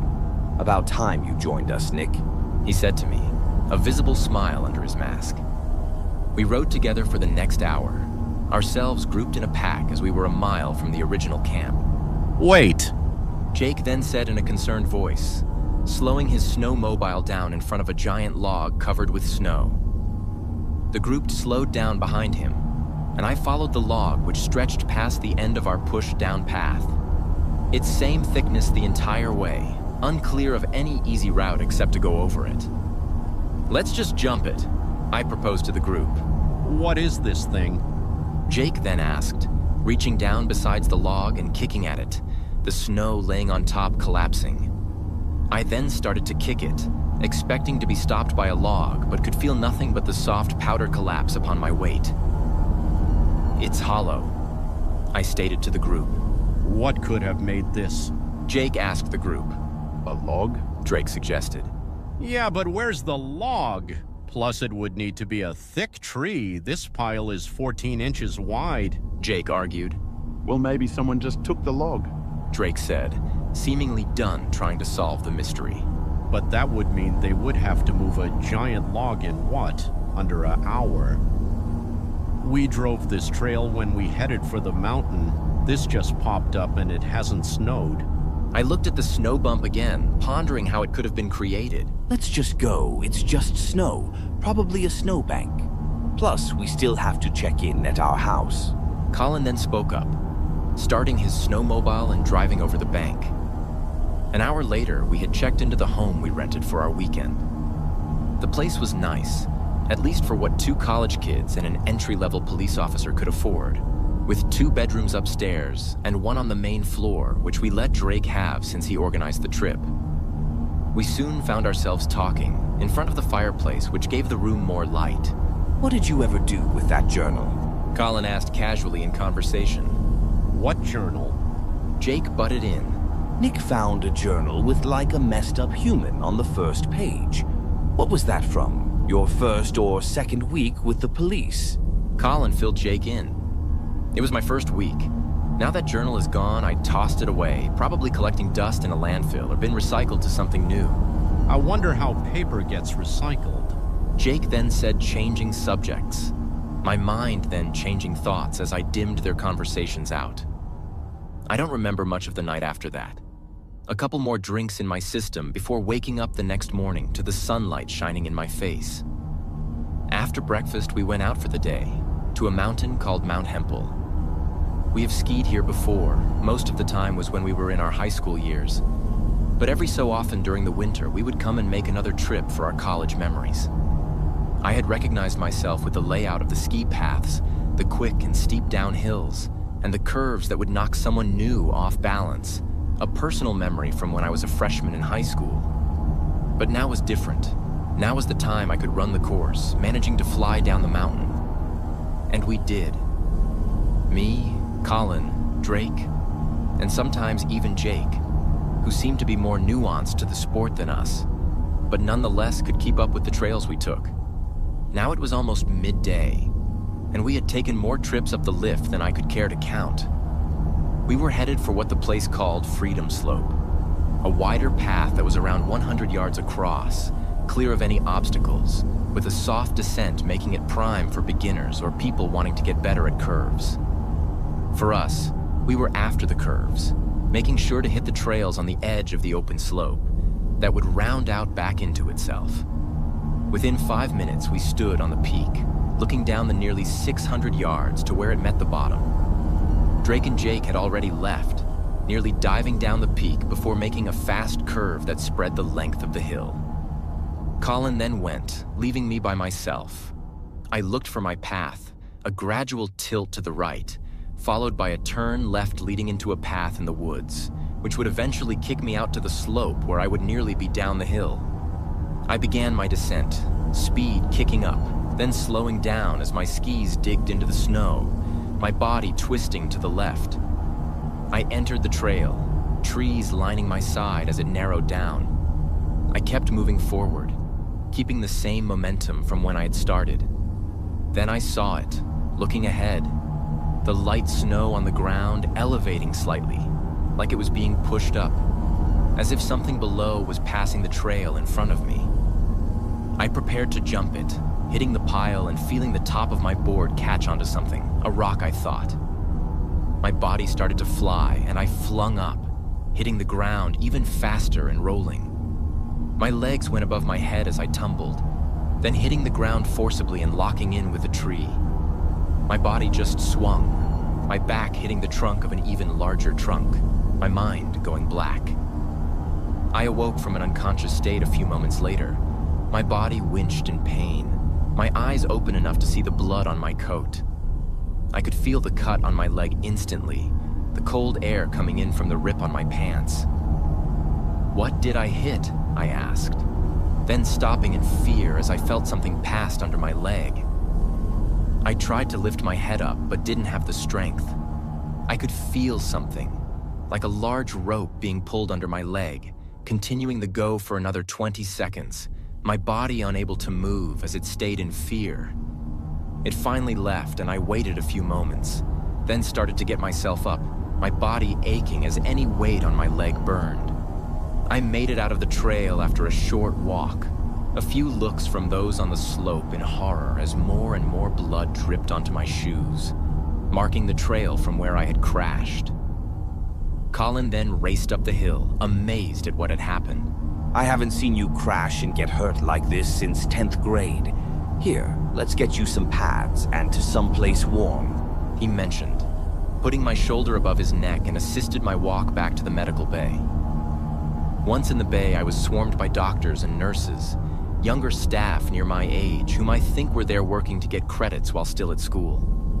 Anyway, they wrapped my leg, enough where I could feel the muscles push against my bone, but at least the wound was now prepped to heal. Do you know what you tripped on out there?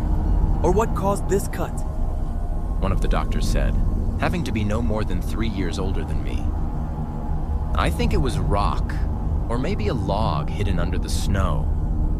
He nodded, adding, Must have been a really jagged rock.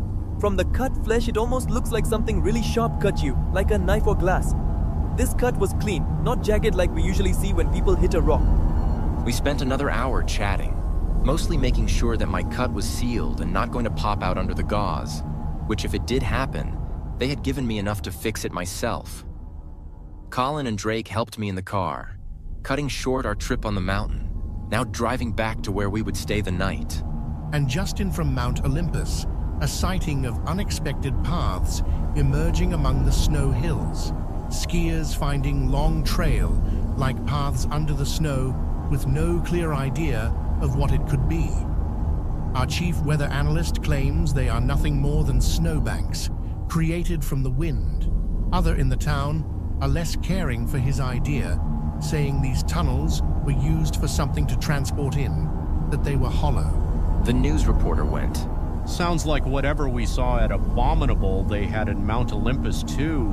Probably some science guy will have a big explanation for it one day. Jake joked, me coming off the couch and into my room. I now reached down for my bag, pulling the book out and opening it up. I flipped the pages, going to where it last sat as blank. A serpent now on the page, drips of blood seemingly on its fang. This should be enough, slithery one.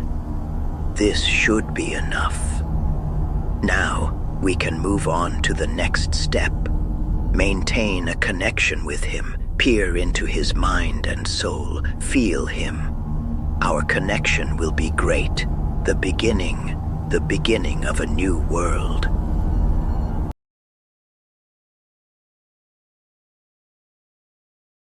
Hey, Matt. We can see you, Matt. We have always been watching you. Matt looked around frightened, the seeping sunset giving into his fears. He didn't want to be out at night, especially when a voice was around. But where? He stood in the middle of his field, the tomato plant's vines creating walls from each crop row to another, creating easy places for anyone to hide, even a group hiding. Don't walk away from my friend. He was being friendly to you. Don't you humans have any kind of welcomeness to a new friend? Show yourselves and we can be friends, Matt yelled out, scared and confused from where this second voice had come from. You have to find us, Matt. The first voice said mockingly, How come it is so easy for us to see you, but impossible for you to see us? It's like you're not even looking.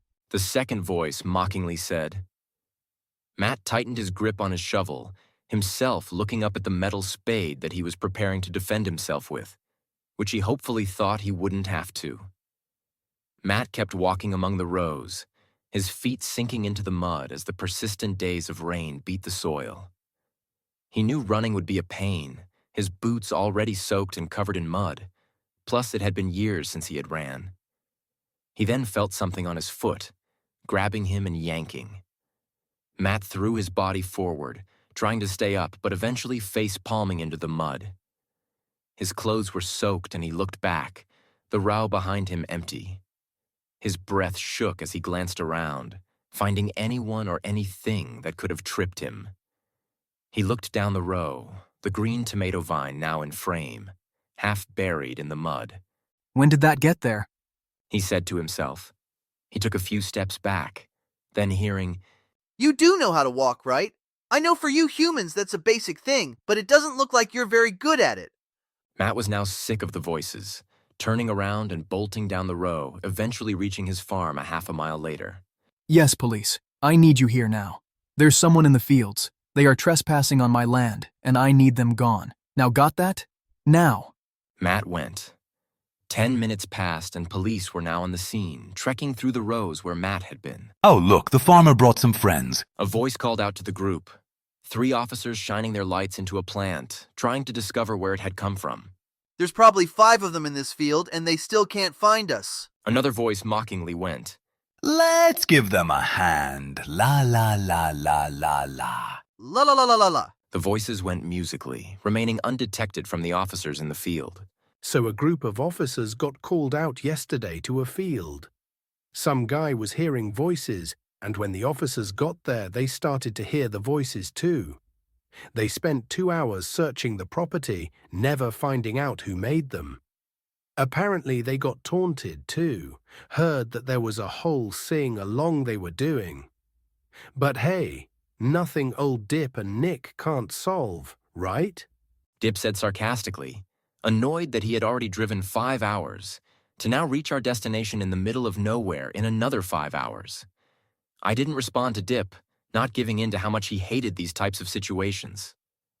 And there was no speaker they found? Or maybe a radio making the voices they heard? I asked him, trying to get some idea of what it could be.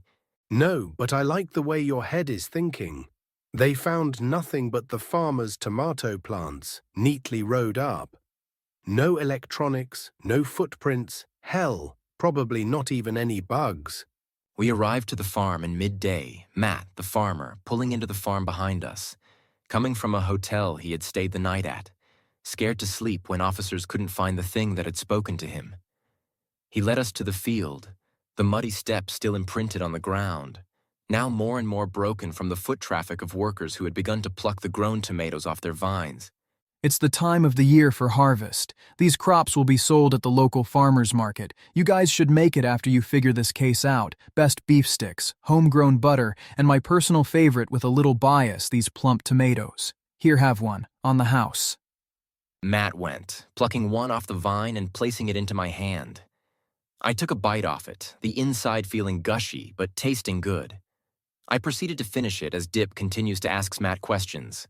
Well, when is the farmer's market going to happen? We are going to open tomorrow. Should have pretty good business. Last year sold out on day 2 for the season, but this year we upped our production. Even got these new growth hormones we have been giving our plants. Give this town the best and biggest tomatoes they have ever seen. Matt replied, Dip continuing to walk down the row, speaking with him. You're not going to hurt us. Please, what would your mother think of that? A voice went in the back of her mind. She looked behind her, the produce that Dale had dropped off this morning sitting there unbothered. I must be hearing things was the only thing she could think to herself. You know, if you stopped eating less, it would make you more attractive. Isn't that what's his name? Tommy always tells you to do. Allie looked around again. Again, nothing in her view from where the sound had come from. Brandon, have you seen anyone else in the kitchen with us? She called out, a quick reply coming from her partner chef.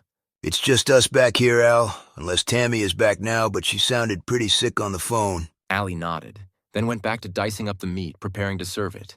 I am going to take meal 7 to its table. I'll be back in a GIF.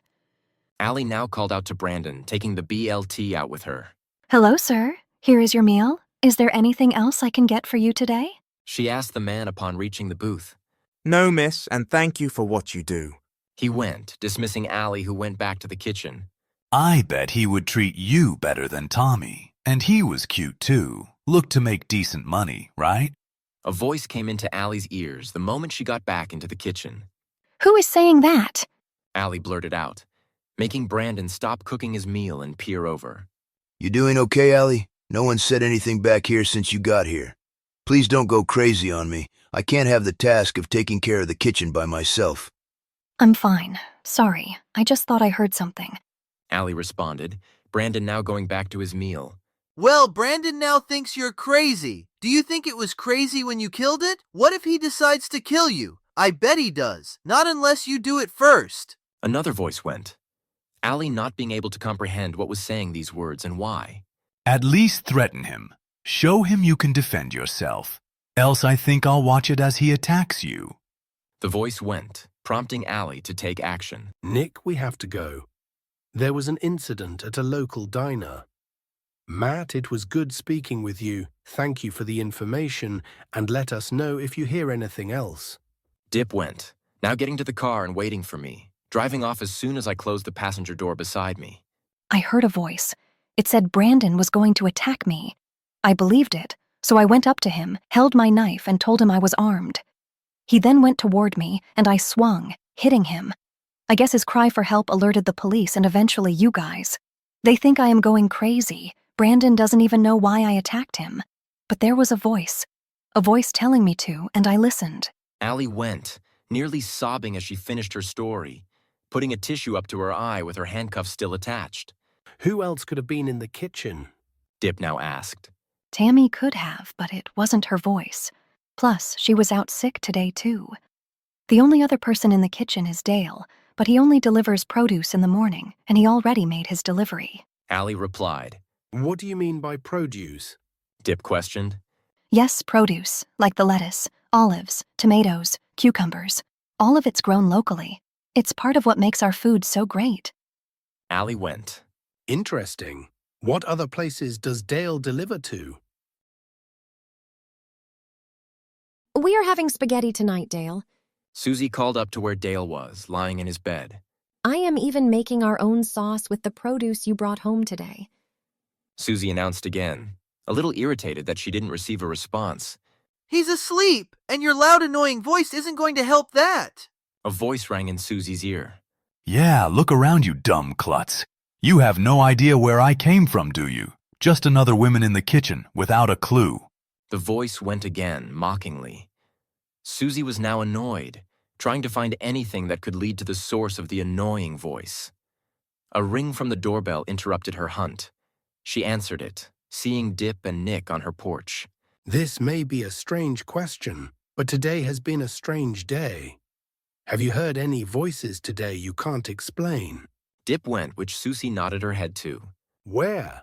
Dip asked, which Susie allowed us inside, leading to the kitchen where the tomatoes on the counter stood. Dip went over to them, picking one up and examining it. He then looked at the other two on the counter. Can I take these off your hands for the night? Dip then asked. I was going to make pasta sauce with them, but I always keep a spare in the fridge. A little old, but it should do. Great. My partner here can spend some time with you if that's okay. Make sure the voices you heard are completely gone. Okay, but what are you going to do with those tomatoes? She asked. Just a little Q&A. Dip responded. Dip set them on the dresser of the hotel room. So which one of you wants to talk first? Or do I need to do some poking to get what I want? He went. The room was quiet. Dip now getting the sense that he was going to talk to himself for the foreseeable future. If you poke me, I will poke you. Maybe poke you into shape? A voice went, Dip now looking at the tomato in front of him, a small face appearing. How in the world are you speaking? Dip asked, amazed and his face in shock at what he was seeing. Beats me. I think your people call it unexplained phenomenon. Or you may call it something different, since you were used to all of these types of encounters a few years back. The voice went. How do you know about that? Dip asked angrily. We have your memories, that's how we talk. What you know and what I know is shared, and boy is it dark. Makes Allie's mind look like the burning sun in comparison. So what do you want? Why are you doing this? Well, we don't really have an end goal. We are just tomatoes. We have no hands or no way to get around. We are just stuck. I guess we could make a friend, have them move us around, but making fun of you humans and seeing the confusion on your faces are so much better. Yeah, you guys are real dumbos when you don't know what's going on. Another voice went. Well, I hope it was worth it. Think I will make a sauce after I squish you too. Wow, you really are a monster, and I would have thought your friend would be worse, but you two may be on the same level. The voice continued. What friend? You know the friend. It surprises me, though, you haven't told you, partner, especially when it deals with something close to him. I wonder how mad he will be when he finds out that his experiment worked. You really think you can hold a secret like that forever? The voice went, knowing Dip wasn't going to have a good response to its statement. He pounded the talking tomato, the inside splattering on the dresser, then the same with the second one. He looked at the mess he had created, now picking up his phone and calling. I am going to pick you up in 20. Then we are done for the night. Got it? Dip went. 20 minutes later, Dip came and picked me up in front of Susie's house. Tomato sauce still on my lips from the meal she had made for me and Dale. The next morning, we awoke early, standing outside the farmer's market before it had even opened. I didn't know what we were doing there. Even more confused from the fact that Dip was holding a sack of around $3,000 which he had taken from the bank at 5 a.m. As soon as the gates opened, however, Dip rushed inside, almost searching for something. A couple minutes later, his search would become successful, landing himself in front of Matt's produce section. He tossed the bag of money on the table in front of Matt, then saying, Every tomato you have. You sure? We have around 2,000 we are planning to sell today. Matt replied. Then opening the bag, seeing the bills and looking at Dip, nodding his head without a second question. The tomato then clung off the metal sign as I reached for another tomato in the box, one of the 7 we had in the back, which we had taken from Matt's booth. Why are we doing this? I asked him. You guys want me to be a better human. Here is your chance. I am going to tell him the truth, but I need him to be able to believe. He said, not directly at me, but at something else. A moment passed, another flung tomato hitting the 45-mile-per-hour speed limit side, the inside spilling on the gravel road. We can be here all day. It doesn't matter to me. I don't mind destroying all of you.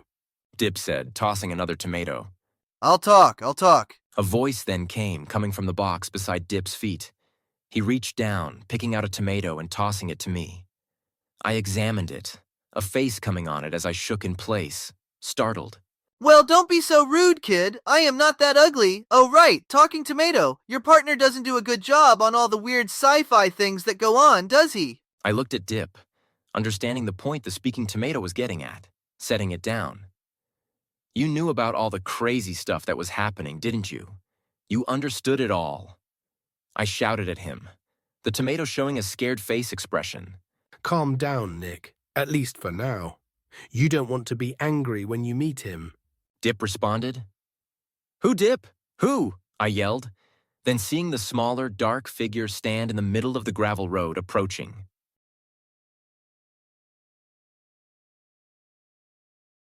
I reached for my gun, almost on instinct, like my arm was being controlled on a string, pulling it out of the holster and aiming down the road.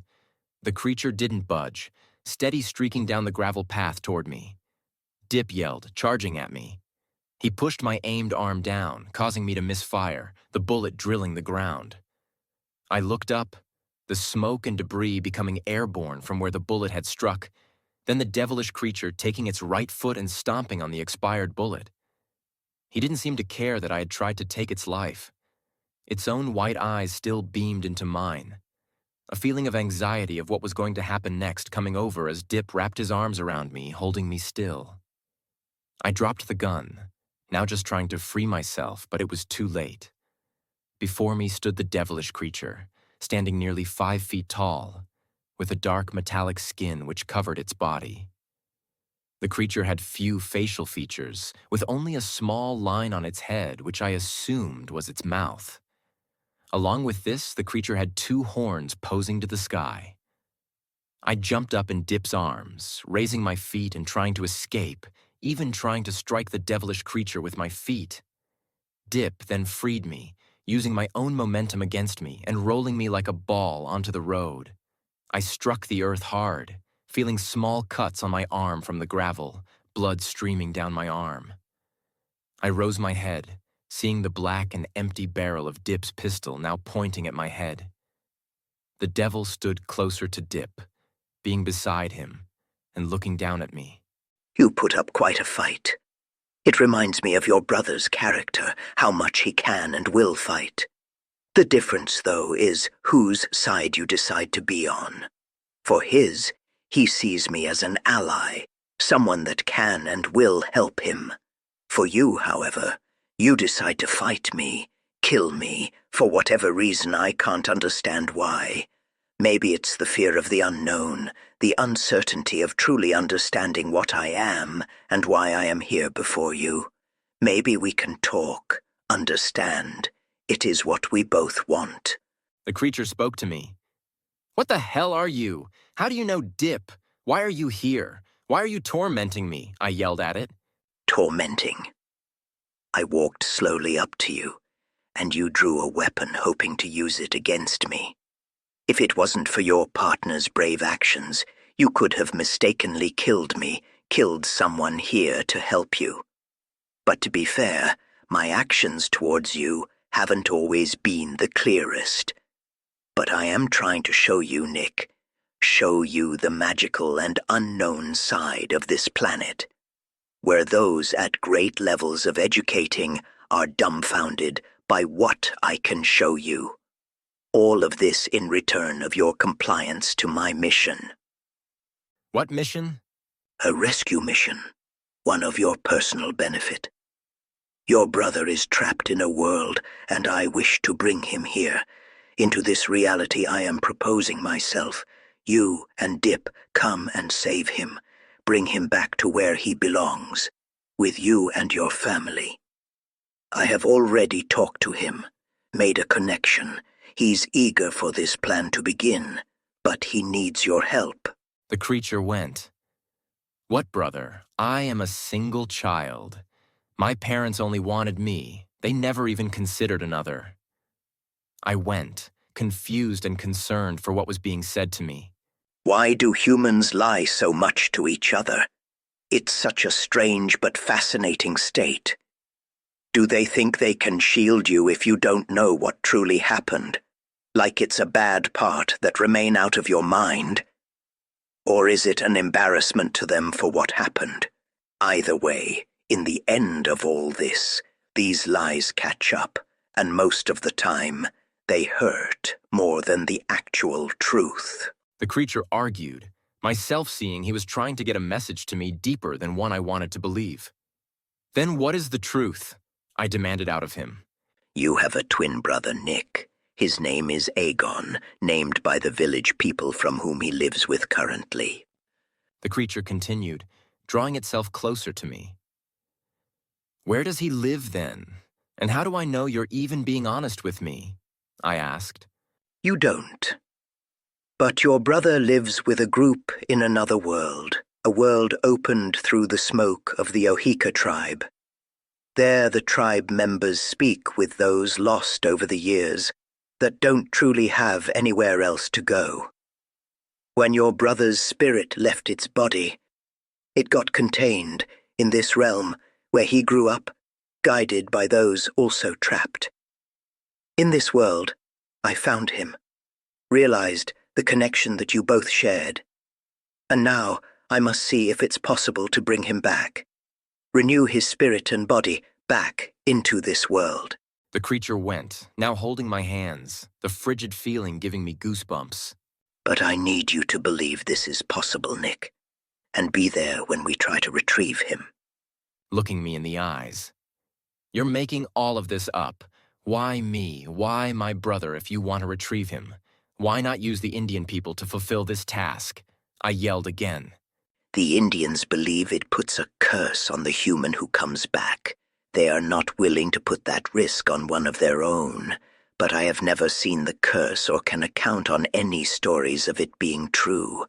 Also, your connection with your partner is why you were chosen. This is why I have been showing you these unnatural beings in your journal. I couldn't come here and ask you to believe in something that sounds made up. So your partner has done a good job of showing you what things can be real that cannot be fully explained. It went. What do you get out of this? Dip, why are you helping this thing? I asked. I owe this creature my life, Nick. There's history and rules that you don't understand. You just have to trust us. Dip went. Trust you? You have lied to me. You have lied so many times to me, and for what? To enter a strange world and save my brother who you have no connection to. I blurted. People help those that are in no relation to themselves often. Consider it an act of great faith toward another. Dip rebutted. Don't act like you're such a great person for doing this. You listen to that thing. I stared at the creature, then looking over to Dip's vehicle, still packed with tomatoes, and glanced over at him. Give me the keys, I'm leaving, I demanded. He looked at me, his face without expression and not moving for his pocket. The car keys. I am leaving. You two can figure out how to leave here your own way. I repeated myself, prompting Dip to speak, but before he could, the creature went, Let him leave Dip. Give him some time to think about what we have said. Maybe knock some sense into him. Dip listened instantly, reaching for his pocket and tossing the keys to myself. I moved for the car, pushing the keys and twisting, hearing the engine start to roar as I put it in gear, pushing on the gas and creating a smoke cloud as I left Dip out of my sight. I got to the motel room we had booked for our trip 30 minutes later, going to the payphone and dialing in. Hello? A voice came on after a minute of ringing. Mom, this is Nick. I need to talk to you. I said to her. Well, I could tell that by when you said, Mom, dear. What do you want to talk about? She replied lovingly. I need information, or just the truth about something. Did I ever have a brother or a twin? I asked. Her voice went silent on the other side, enough to the point where I had thought the line disconnected. Who told you about you having a brother? She stated accusingly, an uneasy feeling in her voice. No one. It's something I came up with. I just need to know. I said to her. Yes, you did. His name was going to be Will, and he would have been your twin. We lost him 5 minutes after you two were born, died while in the crib next to you. We didn't know if we should ever tell you, but I'm sorry I never did. I should have. Her voice went, tearing up upon having the conversation. I didn't know what to say. The thought of the creature telling me the truth and this being kept from me for all these years twisting my emotions. I felt sick, mouthing the words, "Thank you, Mom. Love you." Then hanging up the phone and plopping down on the bed. My emotions then started to get a hold of me, and I yanked the phone off the desk and threw it against the wall. Then blew the blankets and pillows and pushed them to the ground. Finally, I smashed the mirror in the room glass, shattering on the floor. Why am I being so stupid? I thought during my own rage, feeling that if I was doing this, that I was somehow healing myself. I then grabbed the car keys, making my way outside and using Dip's vehicle to get on the highway, driving. He should be at the motel. There's not a chance that he will drive home. We are almost 8 hours away. Plus, I have police on the highways. If he is on his way home, he will be stopped, and I'll be the first to know. Dip said, trying to relax himself for the situation at hand. We need him alive and cooperating, Dip. He needs to know we mean good, that we can help him, help his brother.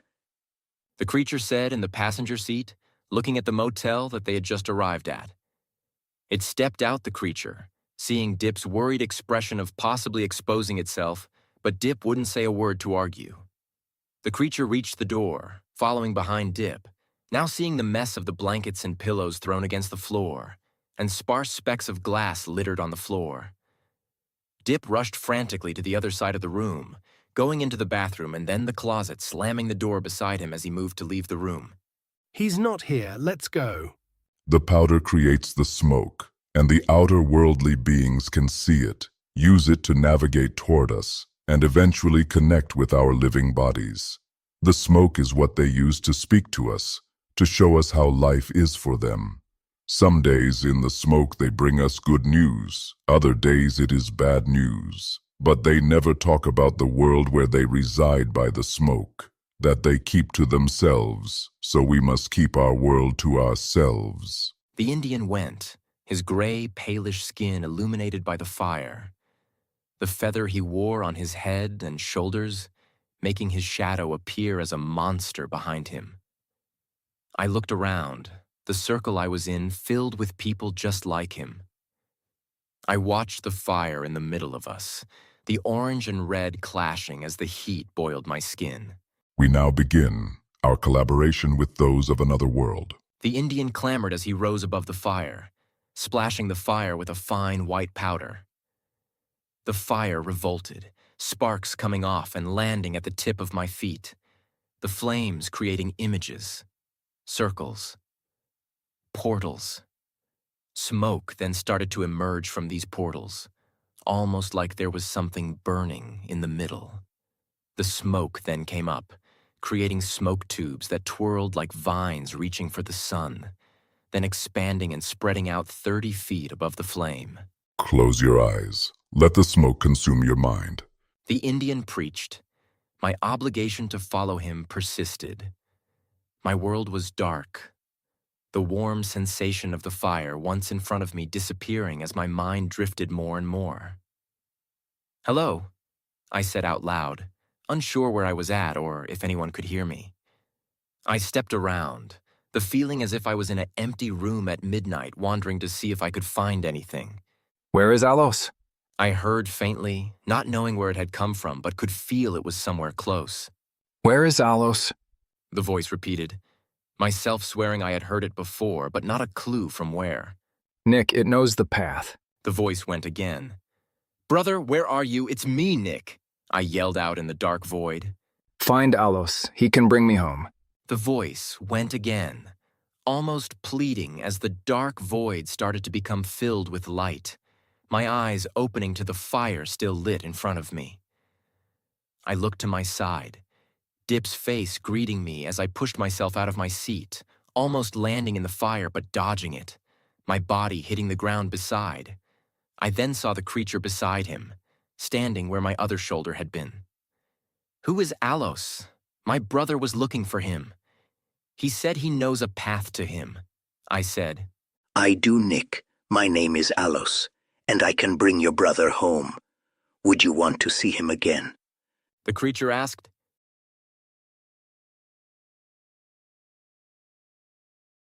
"Here, get in the circle with me. Dip sit down too." Alos said, his devilish horns above the fire as he poured in the same white powder into the flames, exploding upon contact which the creature didn't seem to mind at all. "I am now done with all the Indians' preparations. Now I will provide the smoke the essence of what it needs to make a connection to your brother Nick, make a connection to Aegon. Dip, if you don't mind. May I see the samples?" I looked over at Dip, his hands stuffed in his pocket as he reached for something, pulling out a vial, the dark red blood inside swirling. He handed it over to Alos, who looked over at me. "Thank you for your contribution, Nick." As he unscrewed the cap, tipping it over, letting the blood drip and soak into the burning logs. The fire seemed to react to it, smoke emerging from where the blood had landed, and the smoke circle above us now creeping closer and closer to us. It was now above our heads, and me raising my hand would intercept the smoke swirling above. The smoke then grew, flowing slowly down to the ground and creating a circular barrier contained the three of us. I looked at Dip's face. A look of terror appeared while Alos continued to stare into the heart of the flames between us, the smoke rising viciously above, filling the walls that now fully enclosed us. I now could feel my head start to swell, my eyes swaying back and forth and a lightheadedness being my only thought. I blinked, my eyes staying shut a little longer than usual, but eventually finding the strength to open them. I saw Dip, his head bent down as he stared at the ground, presumably unconscious. I then looked at Alos, who stared directly at me, unfazed by anything. "We will be there soon, Nick. Together. But you have to give in to what your body says." Alos spoke, my head then dropping before I gave a response. I lay down. The earth felt cold as the red light above me shone dimly on the ground. I was no longer next to the fire from where I had grouped with Dip and Alos, now somewhere new. a place that seemed distinct but similar to the planet I knew. I looked around, myself laying in an open patch, surrounded by long, skinny tree-like trunks which stood upright, hoisting a small bush on top with gray and brown leaves. I looked deeper into the forest, trying to find anything that could lead me to something, confused on what to do next. My soul felt anxious, my breathing speeding up, reflecting my heartbeat. Then it froze, an object being laid on my shoulder blade, a chill running down my spine as I reacted, turning around and seeing Dip, hoisting his first finger to his lip, signaling me to be quiet. He then grabbed my jacket, pulling me and now going deeper into the woods. I had so many questions rushing in my mind at the time. Where we were at, where we are headed, what is lurking in the woods for which we have to be quiet.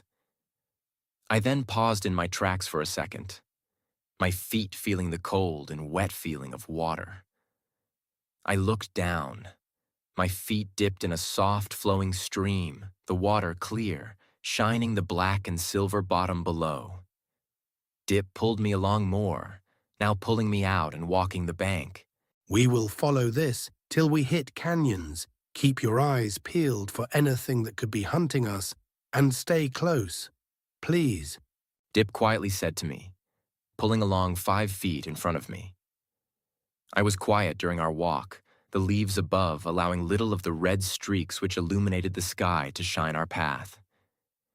Eventually, I saw the ginormous canyon Dip spoke about, my neck stretching as I looked for the top.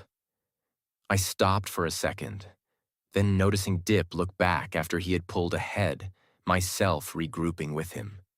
Within a minute, we walked among the canyon, following the river which curved along the ravine created. I looked up, both of my sides not far from the sheer canyon sides, closing us in. We walked for nearly a half-mile, the wind above us shrieking as it went through, creating an eerie feeling within. The walls expanded, creating an opening where small huts laid in. Dip approached the homes, smaller creatures draped in a cloth-like blanket coming out of them. Dip knelt down beside them as I heard him speak. We are looking for the child they call Agon, man of the Nahiti tribe. The creature looked at Dip, the clothing masking any visible descriptions of the being as it nodded, its head up and down, supposedly meaning yes. Dip looked back at me with a smile, now following the creature as it led us to a giant lizard, its scales being bigger than my hands in a gray-blue tint. I looked at the creature amazed, reminding me of the bearded dragon my science teacher had when I was a kid, but the length passing that of a school bus. Let's get on, Dip declared, hoisting himself up on the lizard, myself following. The lizard started to scurry, myself gripping onto Dip's clothes as he held the ropes attached to the animal. We raced along the river, myself looking up and seeing giant birds above fly above the top of the canyon as we stayed protected besides the rocks. The lizard then took a hard turn, nearly throwing me off its body as it went to a cave. In the pitch blackness, we kept moving, a 5-minute ride later eventually leading us to the surface, now looking up and seeing the black sky again, illuminated this time with blue stripes. Now the lizard started to pick up speed, an open field in which it could race on which it did, extending our journey till we finally had come to our destination. Me and Dip stared at the hole, centered in an empty field with a staircase leading down below. We both stepped down from our rides back, the lizard leaving back from where it had come from, leaving me and Dip with no other option. We started to walk down this path, the desert like red stone being illuminated with flaming torches on the wall. Down below the surface was an open area greeting us, shaped like a circle with 3 paths from where we could choose from. We went to the middle of the circle, looking down all 3 pathways before a man called out, "You must be from the world." A man appeared, dressed in long brown feathers which covered him. Friends of Alos and the Ohika tribe. Dip replied, showing both of his hands, which I followed suit. You came here through smoke. Why? The Indian asked. We are looking for my brother. I heard your people call him Agon. My mother calls him Will. I hope you know who he is. I said to the man. He nodded, turning around and walking down a hallway. I looked to our sides, a door about 7 feet spaced apart from each other, with no look inside to the room. The Indian now stopped after 40 feet down the hallway, knocking on a door. The door opened, a man opening it, not much older than me. He expanded both his arms, reaching to me and squeezing me, almost in celebration. I looked at him, a mirror reflection of myself, seeing my brother for the first time. I then looked behind him, Aloe sitting by and watching as we celebrated. The moment lasted a few more seconds before being interrupted. We have to go. We need to get everyone home, Aloe said, getting up and going for the door. We followed him outside, a futuristic but rustic metal vehicle floating above the ground meeting us outside. Aloe hopped in, followed by Will, then a reluctant Dip, and finally me. The driver then raced off, speeding across a barren and desolate landscape. I looked to our sides, the world not being populated with any signs of a civilization, like a deserted dark wasteland. A few minutes passed before reaching our destination, an indented circle with the middle holding a fire pit. We went down in the pit, Aloe lighting the fire and smoke coming up, faster than the pit at Earth. A roar then came from behind us, shaking the earth and the log knocking down in the fire. I looked over, the silhouette of a large dark creature staring at us, its razor-sharp teeth being its main attraction. I then watched in horror as it stepped toward us, now charging as if it was a bull and the fire was a red cape. I then heard footsteps behind me, Aloe leaving the pit and going between myself and the creature. He waved his hands, now distracting the creature as it refocused on him. Aloe started to run to the side, the creature following as it pulled away from us. I watched as Aloe continued his trek away, the smoke from above now creating walls around us, encapsulating us, as my brain then went into a sleepy trance. We woke up to the daylight. The green grass and common sounds of bugs gave me a feeling I was back home. I looked over to my side, seeing Will, who was now home too, then Dip still asleep beside. I then looked around more, searching for Aloe for whom I couldn't find. Where are we? Will asked, a slight groan after as he stretched his arms outward. This is Earth. This is the planet you were born on. I replied back, noticing Will's arm move, blocking the sunlight above. It's so bright, he said to me, his eyes flickering as he tried to adjust. Yeah, but you will get used to it. I promise. You can stay with me, and you will learn to live a normal life. I replied back. Will looked at me, a look of confusing and sadness as he spoke. I thought I had a normal life.